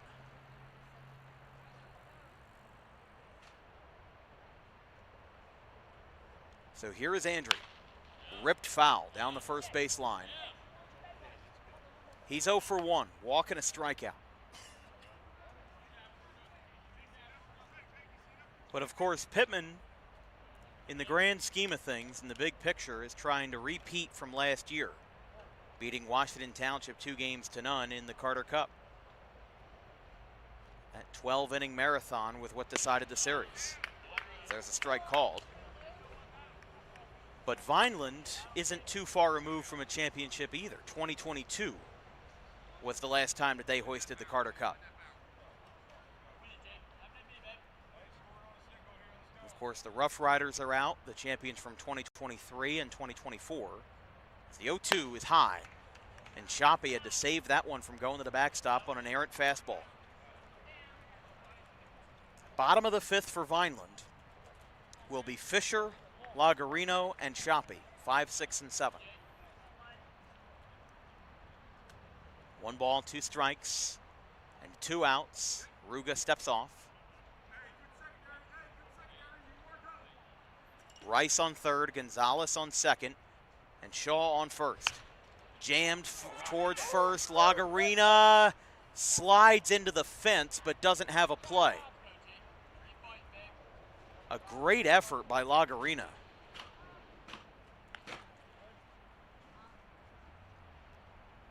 He slid into the fence and didn't come up with a baseball. So we stay alive at 1-2. here on a humid night in Camden. Baseball's flying through the air. Let's see if Ruga can keep this one down to earth. It's 2-2. Bases loaded, 2 outs. No hits in this inning.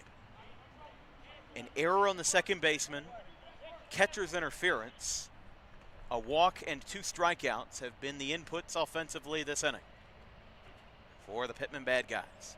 Down by 2, tying run in scoring position, and that one's outside. 3-2.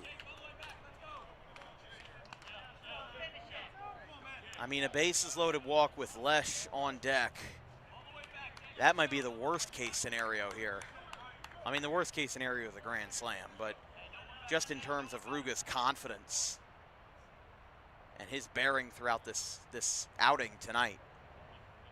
The payoff pitch, checked, and it's ball 4, no swing. Bases loaded walk, and it's a 1-run game. Rice scores, and now I think Ruga's time is done. It's his 5th walk that he's allowed, and this one being a bases loaded walk to push in the 3rd run will send him out of the game. So a new right-hander in for the Vineland Gartons, as it's now a 4-3 game, and everything's been turned on his head. Logan Ruga checks out, and we'll see a pitching change here. As it looks like that's the right-hander Danny Kerr coming in, the Bishop Eustis grad now at Jefferson. So we'll take a break, and it's 4-3 with the bases loaded and 2 outs when we return.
Luke Lesh, the new batter, as with the bases loaded and 2 outs, the first pitch will miss inside.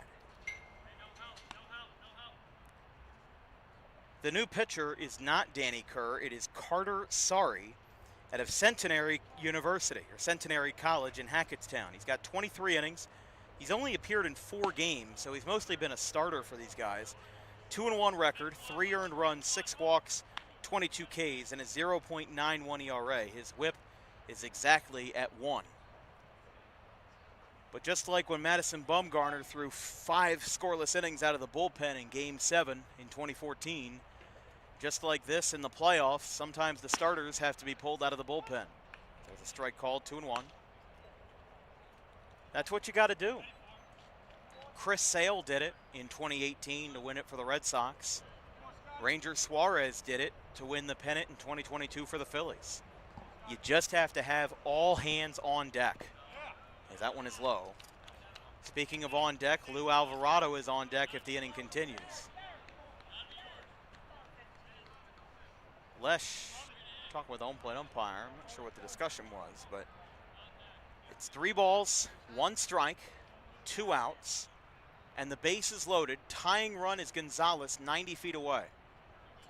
He'll trail off a third, and Sari gets the strike. 3-2. Lesh is 1 for 1. He had a walk and an RBI single. Lined one into right field to make it 4-2. Just an inning ago, not too long ago. The 3-2. Line drive into left field, a base hit. Gonzalez scores. Shaw right behind him. The throw to the plate is up the line just a little bit, and it's a 2-run single for Luke Lesh. He's a power bat, but this time he went the other way, and Pitman comes all the way back. They lead it 5-4. That's the third RBI of the game for Luke Lesh, the Gloucester Catholic grad and Rider grad. He gets the job done and then some. Off of Carter Sari. Unfortunately, those runs will be charged to Ruga. But that doesn't really matter in the grand scheme of things in the playoffs, as this one's fouled back. 0-1. Alvarado's 0 for 2. He's grounded into 2 different double plays tonight. One that was a 4-6-3 and one that was a 1-2-3, cutting down a runner at the plate.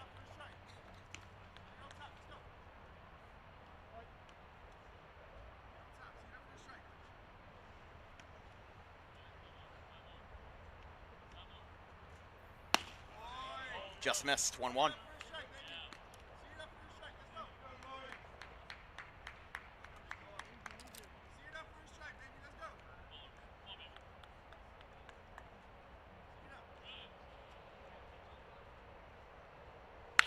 There's a ground ball to short.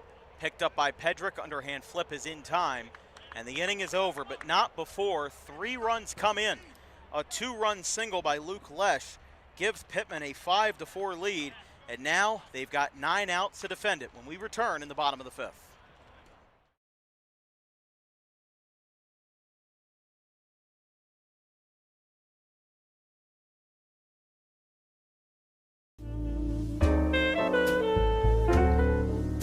May is Mental Health Awareness Month.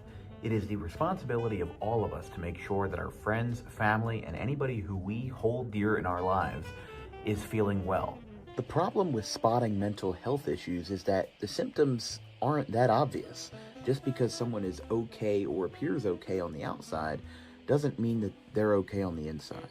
It's important that if they are in distress, that they call the right people and they get the help that they need. And it is very important that we treat each other with respect, regardless of who you are or where you come from. But it is just as important that we treat ourselves with respect, regardless of the situation going on in our lives. If you're in distress, you can call this number, 988, or you can visit any of these websites if you're not in distress, but would like to learn more information about mental health awareness and research.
Bottom of the 5th inning. Look at that view underneath the Ben Franklin Bridge. We return to you live here from Camden. Camden Athletic Complex. Chris Rollins still working, and even a better reason for him to continue working now that he's got the lead. A 3-run comeback has made it a 5-4 game. Luke Lesh, 2-run single to give Pitman the lead. Strike called. It's Fisher, Lagarina, and Shoppy, 5, 6, and 7 for Vineland. As after being up for almost all of this game, they're now having to work from behind for the first time since the first inning. 1 ball, 2 strikes.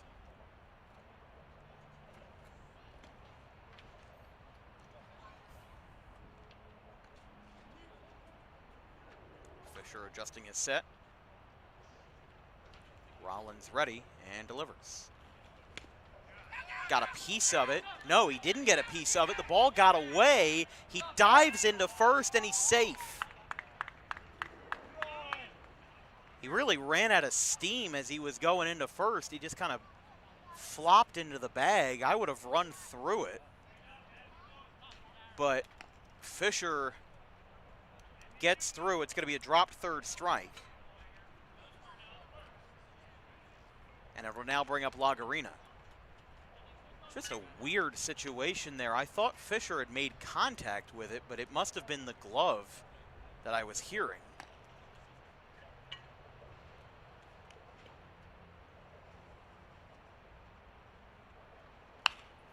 Jam foul by Lagarina into the street.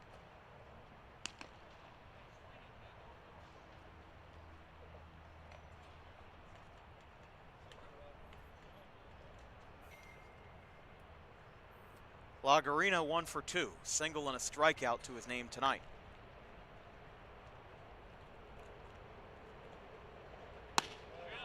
Beautiful breaking ball, catches the zone. 0-2. That's just a great pitch on all counts.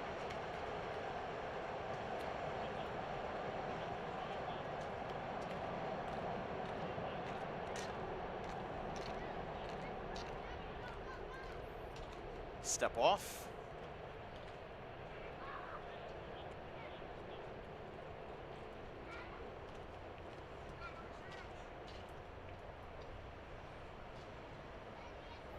And the 0-2 again. Rollins nods, and another breaking ball just missed.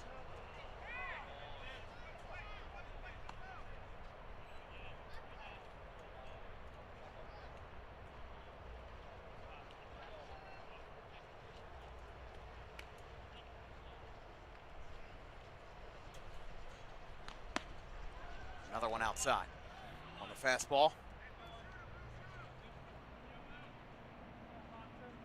2 balls, 2 strikes.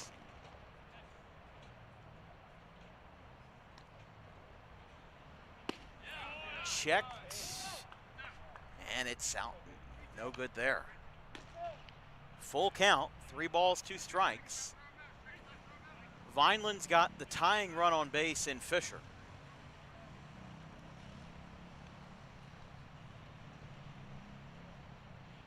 And the pitch. Swing and a miss, he got him. Rollins picks up the strikeout. It's his fifth of the night. That's one away because he did have to drop third strike. So here is Shoppy. Walk and a hit by pitch. Throw back to first, not in time.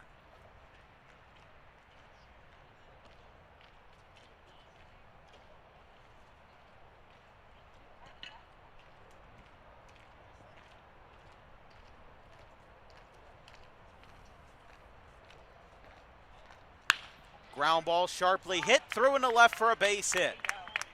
Shoppy gets that one through the gap at third, past a diving Lesh.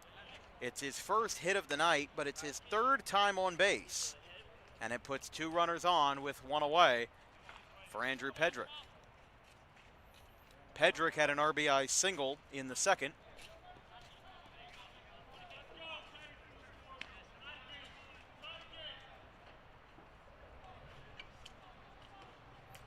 He's 1 for 2 tonight.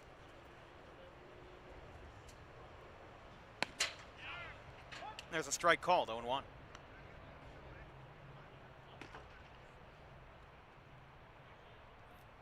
Pedrick, as we said, the Woodstown product now at Hartford Community College. Or excuse me, Goldie.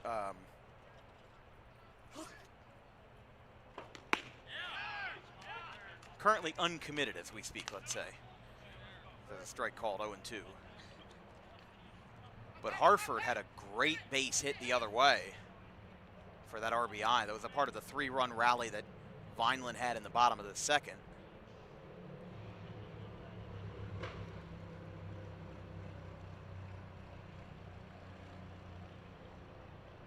And the pitch. Swing and a miss. Went up and in. And Pedrick chased it. There's 2 away. That would be huge for Rollins if he could get out of this jam. The batter will be, excuse me, it won't be Velez here. They will have a runner at first.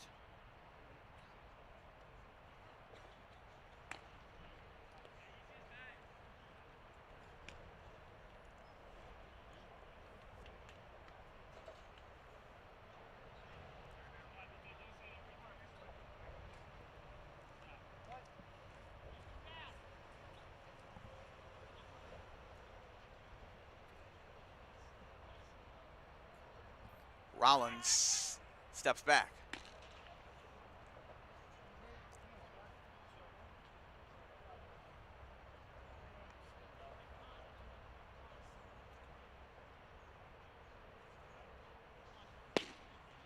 Runs inside, 1-0.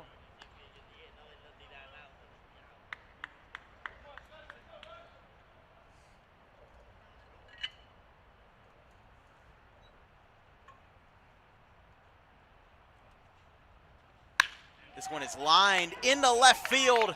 It's a base hit. Stop sign late at third. Fisher scrambles back into the bag.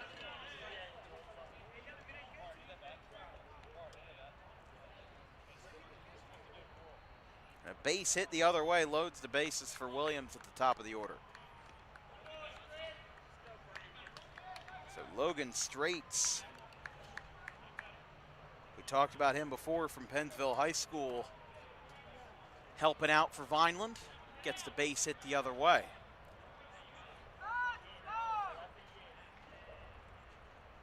Here is Williams. Strikeout, walk, and a single. Swing and a miss. Wavers through the slider. 0-1 with O'Brien in the on-deck circle.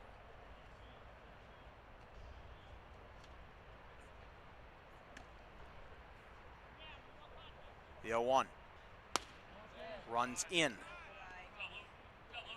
1-1.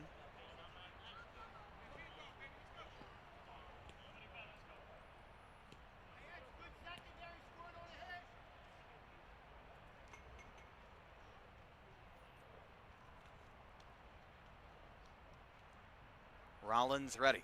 From the edge of the rubber, kicks and deals. Strike called, 1-2.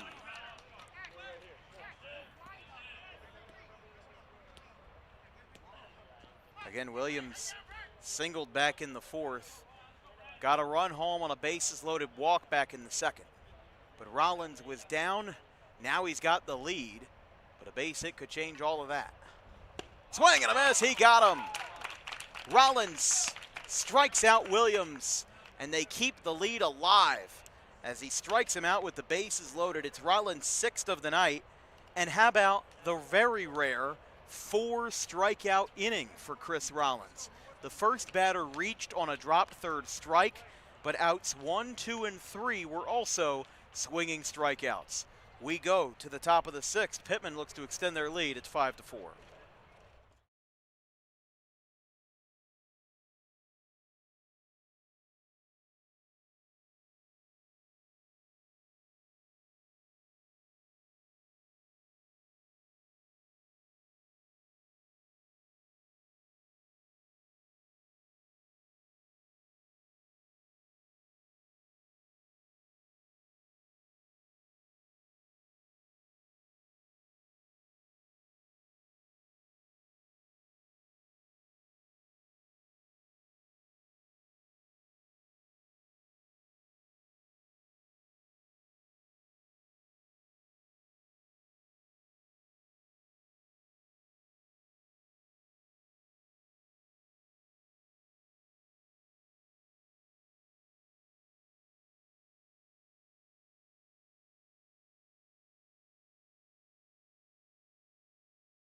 first pitch is a bunt dropped back to Sari, and Bentliff isn't sorry about that one. It's a base hit on a bunt.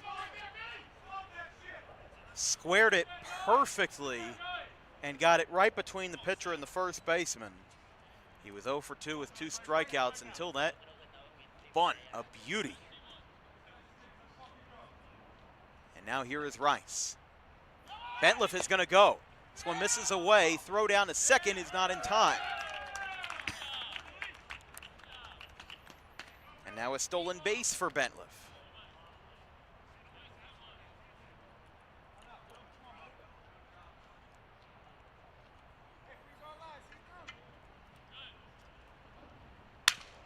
That one might be a broken bat. Out to second, dribbled, and it's in time. Rice is out, and that sounded like a broken piece of lumber.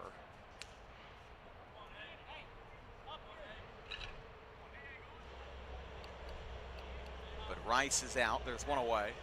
It moved Bentliff to third.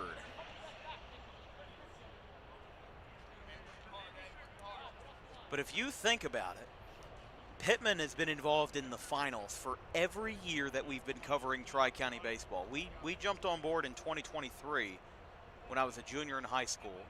It was them and the Rough Riders for 2 straight years. And then in our third year, it was Pitman and Washington Township. So not only is this the 7th straight year that Pitman has made the finals, it would be their 4th straight of making the finals if they win this series. But Vineland, I still feel like, has Pitman on the ropes. But you just hope that, you know, whenever they play tomorrow, that they can get a performance a lot like Ruga's, except, you know, cut down on those walks a little bit. You really want to get somebody out there who throws a lot of strikes. And Vineland's a deep staff. They have the number 2 seed for a reason. You know, they were 13-6. They were right up there with Pitman, and this was the 1-2 punch in the South.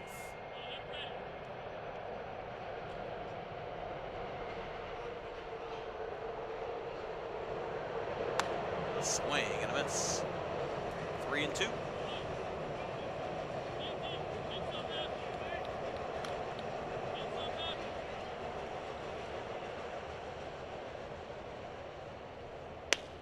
Runs inside, ball 4. Gonzalez has now reached base all 4 times. A double, a fielder's choice, catcher's interference, and a walk.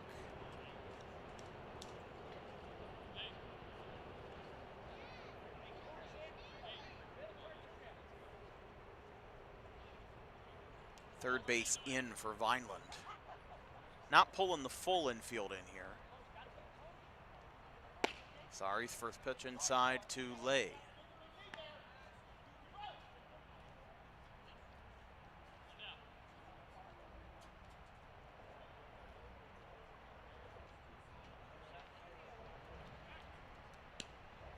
Throwback not in time.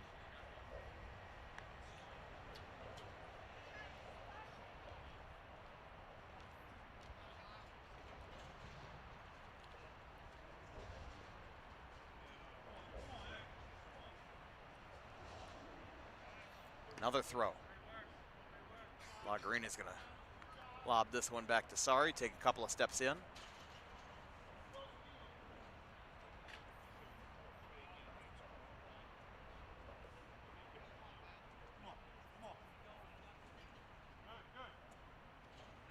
Ground ball by Lay. This could get through. Pedrick cuts it off. Play deep in the hole. The stretch, he got him.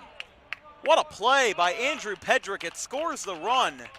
But my goodness, Andrew Pedrick deep in the hole at short makes the throw on the run. There's 2 away. And it's now 6-4 Pitman. And it did move Gonzalez to second now for Shaw.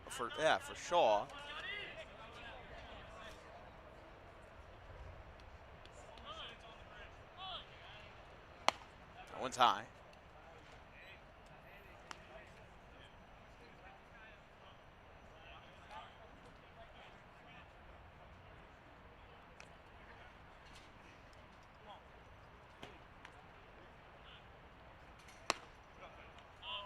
Strike called. Right around the letters. And It's 1-1.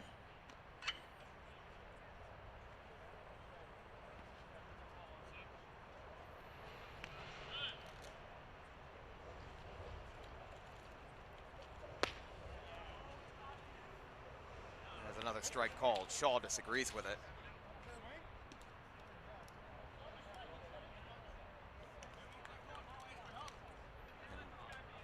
Rollins trying to go to bat for his guy. You can't argue balls and strikes, no matter who you are. That's not going to get you anywhere. As the 1-2. Ripped foul off the top of the netting.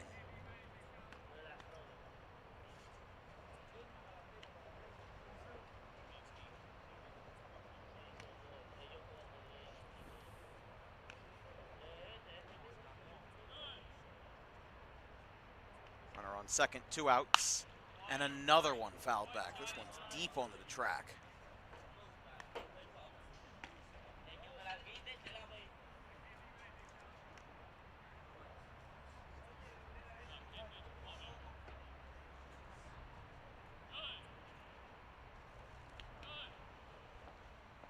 Way high.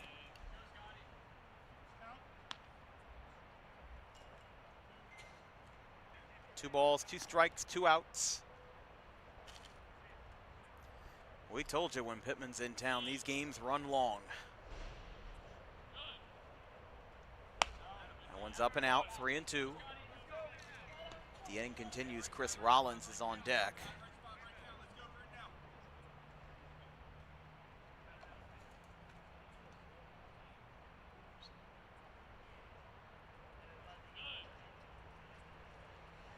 That ball's crushed. Right field. Going back to the wall. It's gone. Scott Shaw, 2-run home run to extend the lead.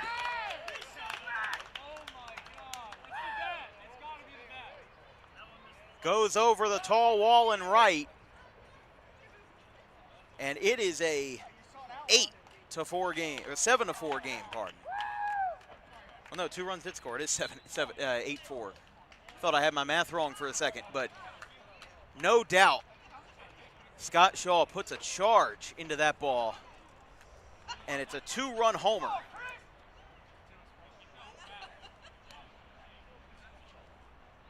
They were a little bit fired up earlier. Now they've got an extra special reason to get fired up. That homer by Shaw over the right field fence and into the night.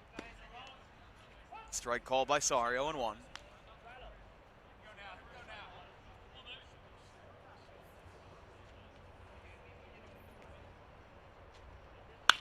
This one's flared into left for a base hit.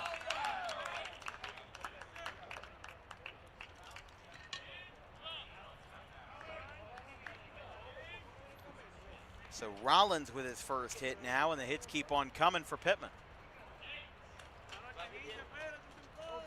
So here is Lesh. They'll get a runner at first. It's going to be Munzenberger.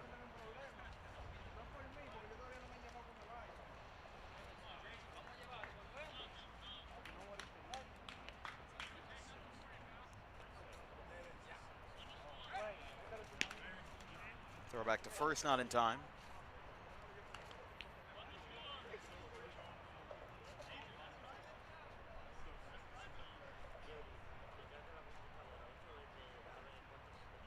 So 3 hits this inning, 2 singles and the home run as the strike is called to Andry. Pardon, Lesh on deck, Andry the batter. He has walked twice and has struck out. Foul back towards Delaware Avenue. Going out onto the street.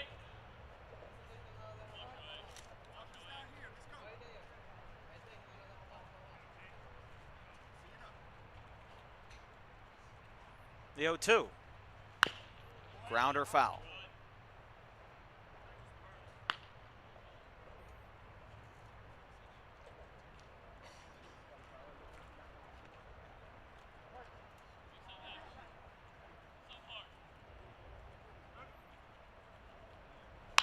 Ground ball to second. This should end the inning. They'll throw to second And Pedrick is there to retire the side. But a 2-run home run to right by Scott Shaw caps off a 3-run inning for Pitman. We go to the bottom of the 6th. It's 8-4.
Bottom of the 6th inning here from Camden.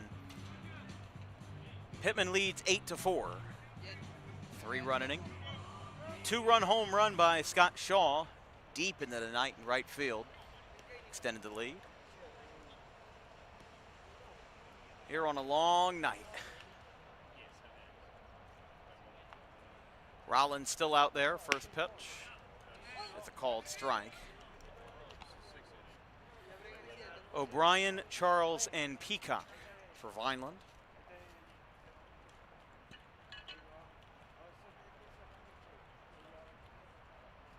And that one is outside.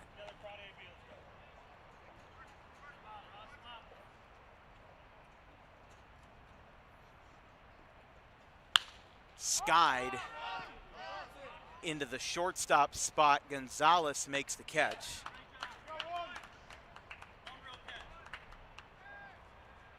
There's one away. So here is Charles.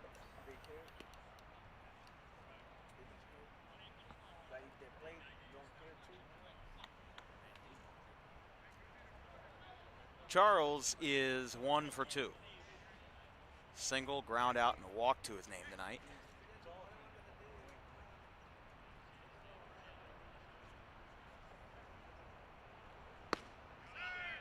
Strike called.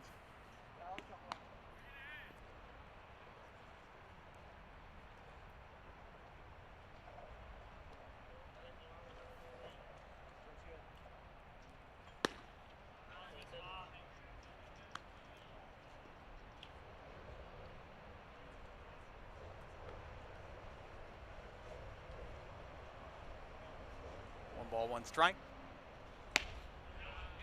Another strike called, and it's 1-2.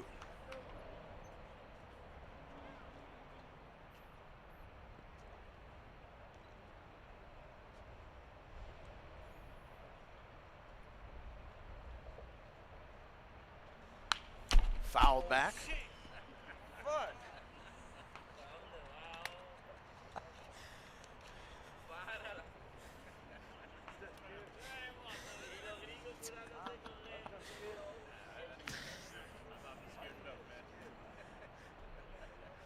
That was a good one. It's 1-2 to Charles with Peacock on deck. They had Shaw warming up in the bullpen for the longest time, but now that Pitman's got the lead, might as well use the iron arm and save your guys for tomorrow. No. Just missed. 2-2.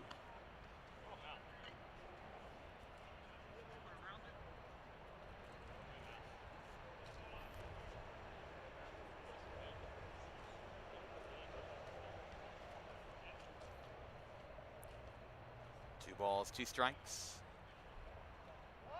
Time called at the plate. Kind of messing up with Rollins' rhythm here. He's trying to get any advantage you can. I mean, you're down by 4 runs. need to work towards getting that advantage back as it's outside 3-2.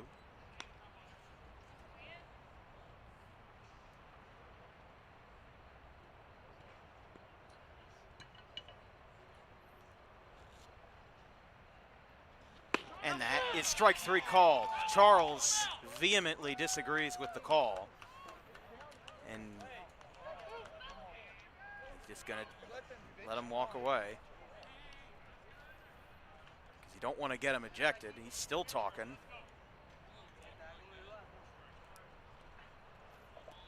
Charles very frustrated after the strike 3 call. Here is Peacock. There's a strike called. Yeah, the umpires had to push back at both dugouts tonight. Lucas Rollins has had some issues with some of the calls. Anthony Charles has had a couple of issues. Yeah, they just threw somebody out. I think it's Anthony Charles.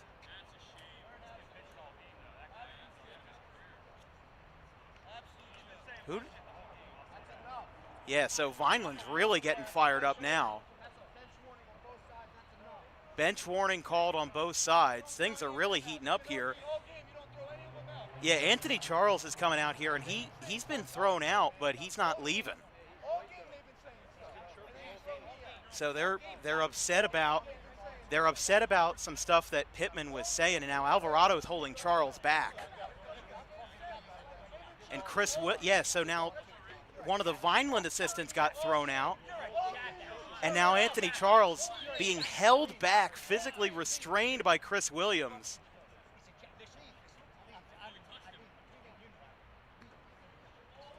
But the Vineland assistant's been thrown out, and Charles has been thrown out, and emotions boiling over. Like we said, there was a bench warning on both sides. And you never want to see it come down to that. There was a warning given to Peacock as well in the box, but things really just got intense there in what seemed like a mundane moment, because we were in the middle of the at-bat, everything seemed fine, and I guess Charles said the magic words. They're waiting for Charles to leave before they can resume. The player has to physically leave the premises for the game to resume, and they will get it back now. So a player and a coach thrown out on the Vineland side, and a line drive to right center. It's not going to matter. It'll drop. So after all that drama, Peacock pokes a single into right center field with 2 away. But you really don't want to see it escalate from there, because we've had some incidents that, just really rub people the wrong way, and you don't want that to be one of them. So the umpire putting his foot down and making sure that the letter of the law is enforced tonight, as that one's high. And like I said, you can't argue balls and strikes. I mean, that's a given. But I think what Vineland was upset about, more so than the strike calls, was they were alleging that Pitman was chirping and back talking, and there wasn't anything being done about it. But when Vineland returned the favor, thinking that it was fair game, they thought that they had taken some exception to that as a pop up to first, and Andre's going to let this one go. One lands in the first base stands. But a game whose only drama was with the bats now fields some drama from the dugouts, as Anthony Charles thrown out of the game, and same with a Vineland assistant. Chris Williams was not thrown out. He actually helped Charles be held back as a ground ball to third. Lesh gets the out, and the inning is over. And let's play nice, boys. We're going to go to the top of the 7th. Here in Camden, it's 8-4.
Top of the 7th inning, it'll be Luke Lesh leading us off, 7, 8, and 9. By the way, a unsuspected fallout from that, I mean, maybe it's not unsuspected. If you know the rules of the league, that's how it is. But Sorry is going to get a first pitch strike in. The coach and player who were thrown out, the assistant for Vineland and then Anthony Charles, they both will have to sit game 2 of this series because you have to, it's an automatic 1-game suspension if you're thrown out. So that is going to be a big loss as a ground ball hops up at second. Throw to first is a little bit high, but Lagarina tags the bag for out number 1.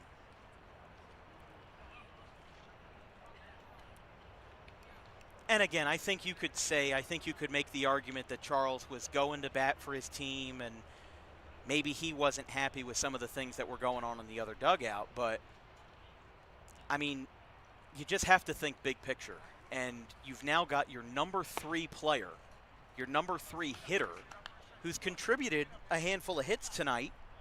He has a hit and a walk. He's gotten on base twice, and now you're going to lose him tomorrow night. Alvarado gets jammed into shallow right. He'll be taken in for out number 2. So here is Bentliff. 1 for 3, 2 strikeouts and a single for the Camden County College product.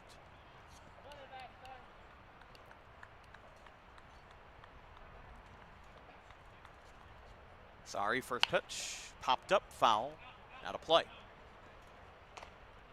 Oh.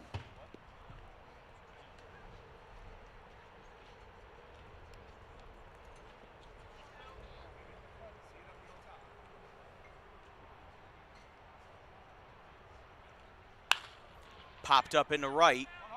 It's hit pretty deep, going over, and he'll make the catch to end the inning. So 1, 2, 3 for Carter. Sorry.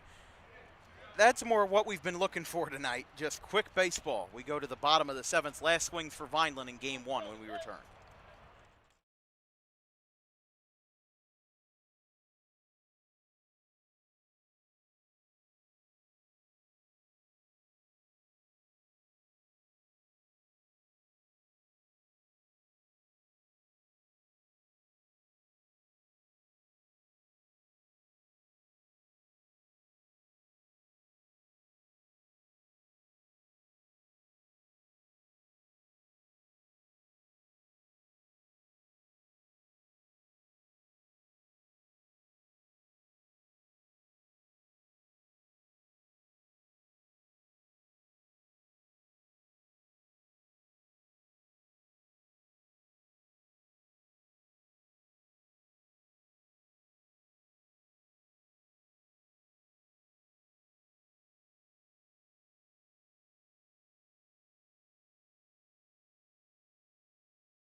Bottom of the 7th inning. It'll be Lagarina leading us off. 6, 7, and 8. Lagarina, Shoppy, and Pedrick. Well, I tell you, this is a tale as old as time. Chris Rollins goes into a start, and we say, oh, we don't think he's going 7 this time, as this ball's cracked into right center field. It's hit pretty deep. Oh, hello! Austin Lay with a rolling, diving catch in right field for the first out. And he takes away extra bases. I mean, you can't even be mad at that if you're Lagarina. I mean, that is just a great defensive play. 1 down. And here is Shoppy. First pitch, swing and a miss.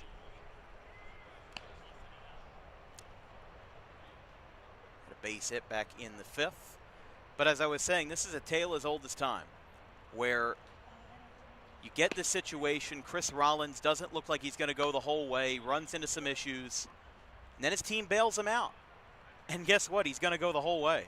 I'd love to know what his pitch count is tonight. It's got to be in the hundreds or something. Strike three called. And we're down to our last out here in Camden.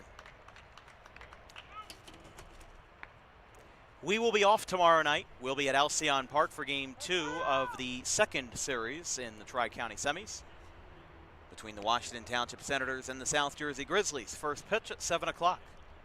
Game 2 of this series will be, I believe, at Alcyon tomorrow, which, to be fair, is a little bit closer for both teams. As Pedrick, I mean, you still got to travel probably 30 minutes from Vineland to Pitman. I only know that because I occasionally make trips to the Vineland Planet Fitness, which is the best Planet Fitness in South Jersey. I splurge sometimes, make a little extra road trip out of it. But it's also the only one that's open 24 hours if I'm up at like 2 o'clock in the morning and just need to, you know, get it done. But shout out Vineland. 2 balls, no strikes. Both balls went to the backstop there with Pedrick. Swings through the fastball upstairs. 2 balls, 1 strike. But as we start to wind down on the summer and get ready for the fall, we hope you enjoy our coverage on Dan Wilkins Broadcasting. Again, we do accept contributions on our Venmo at DW Broadcasting at any time. That one's outside. 3 balls, 1 strike.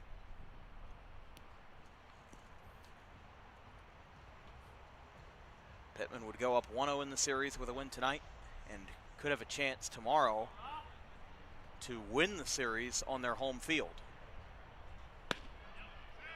As a strike called.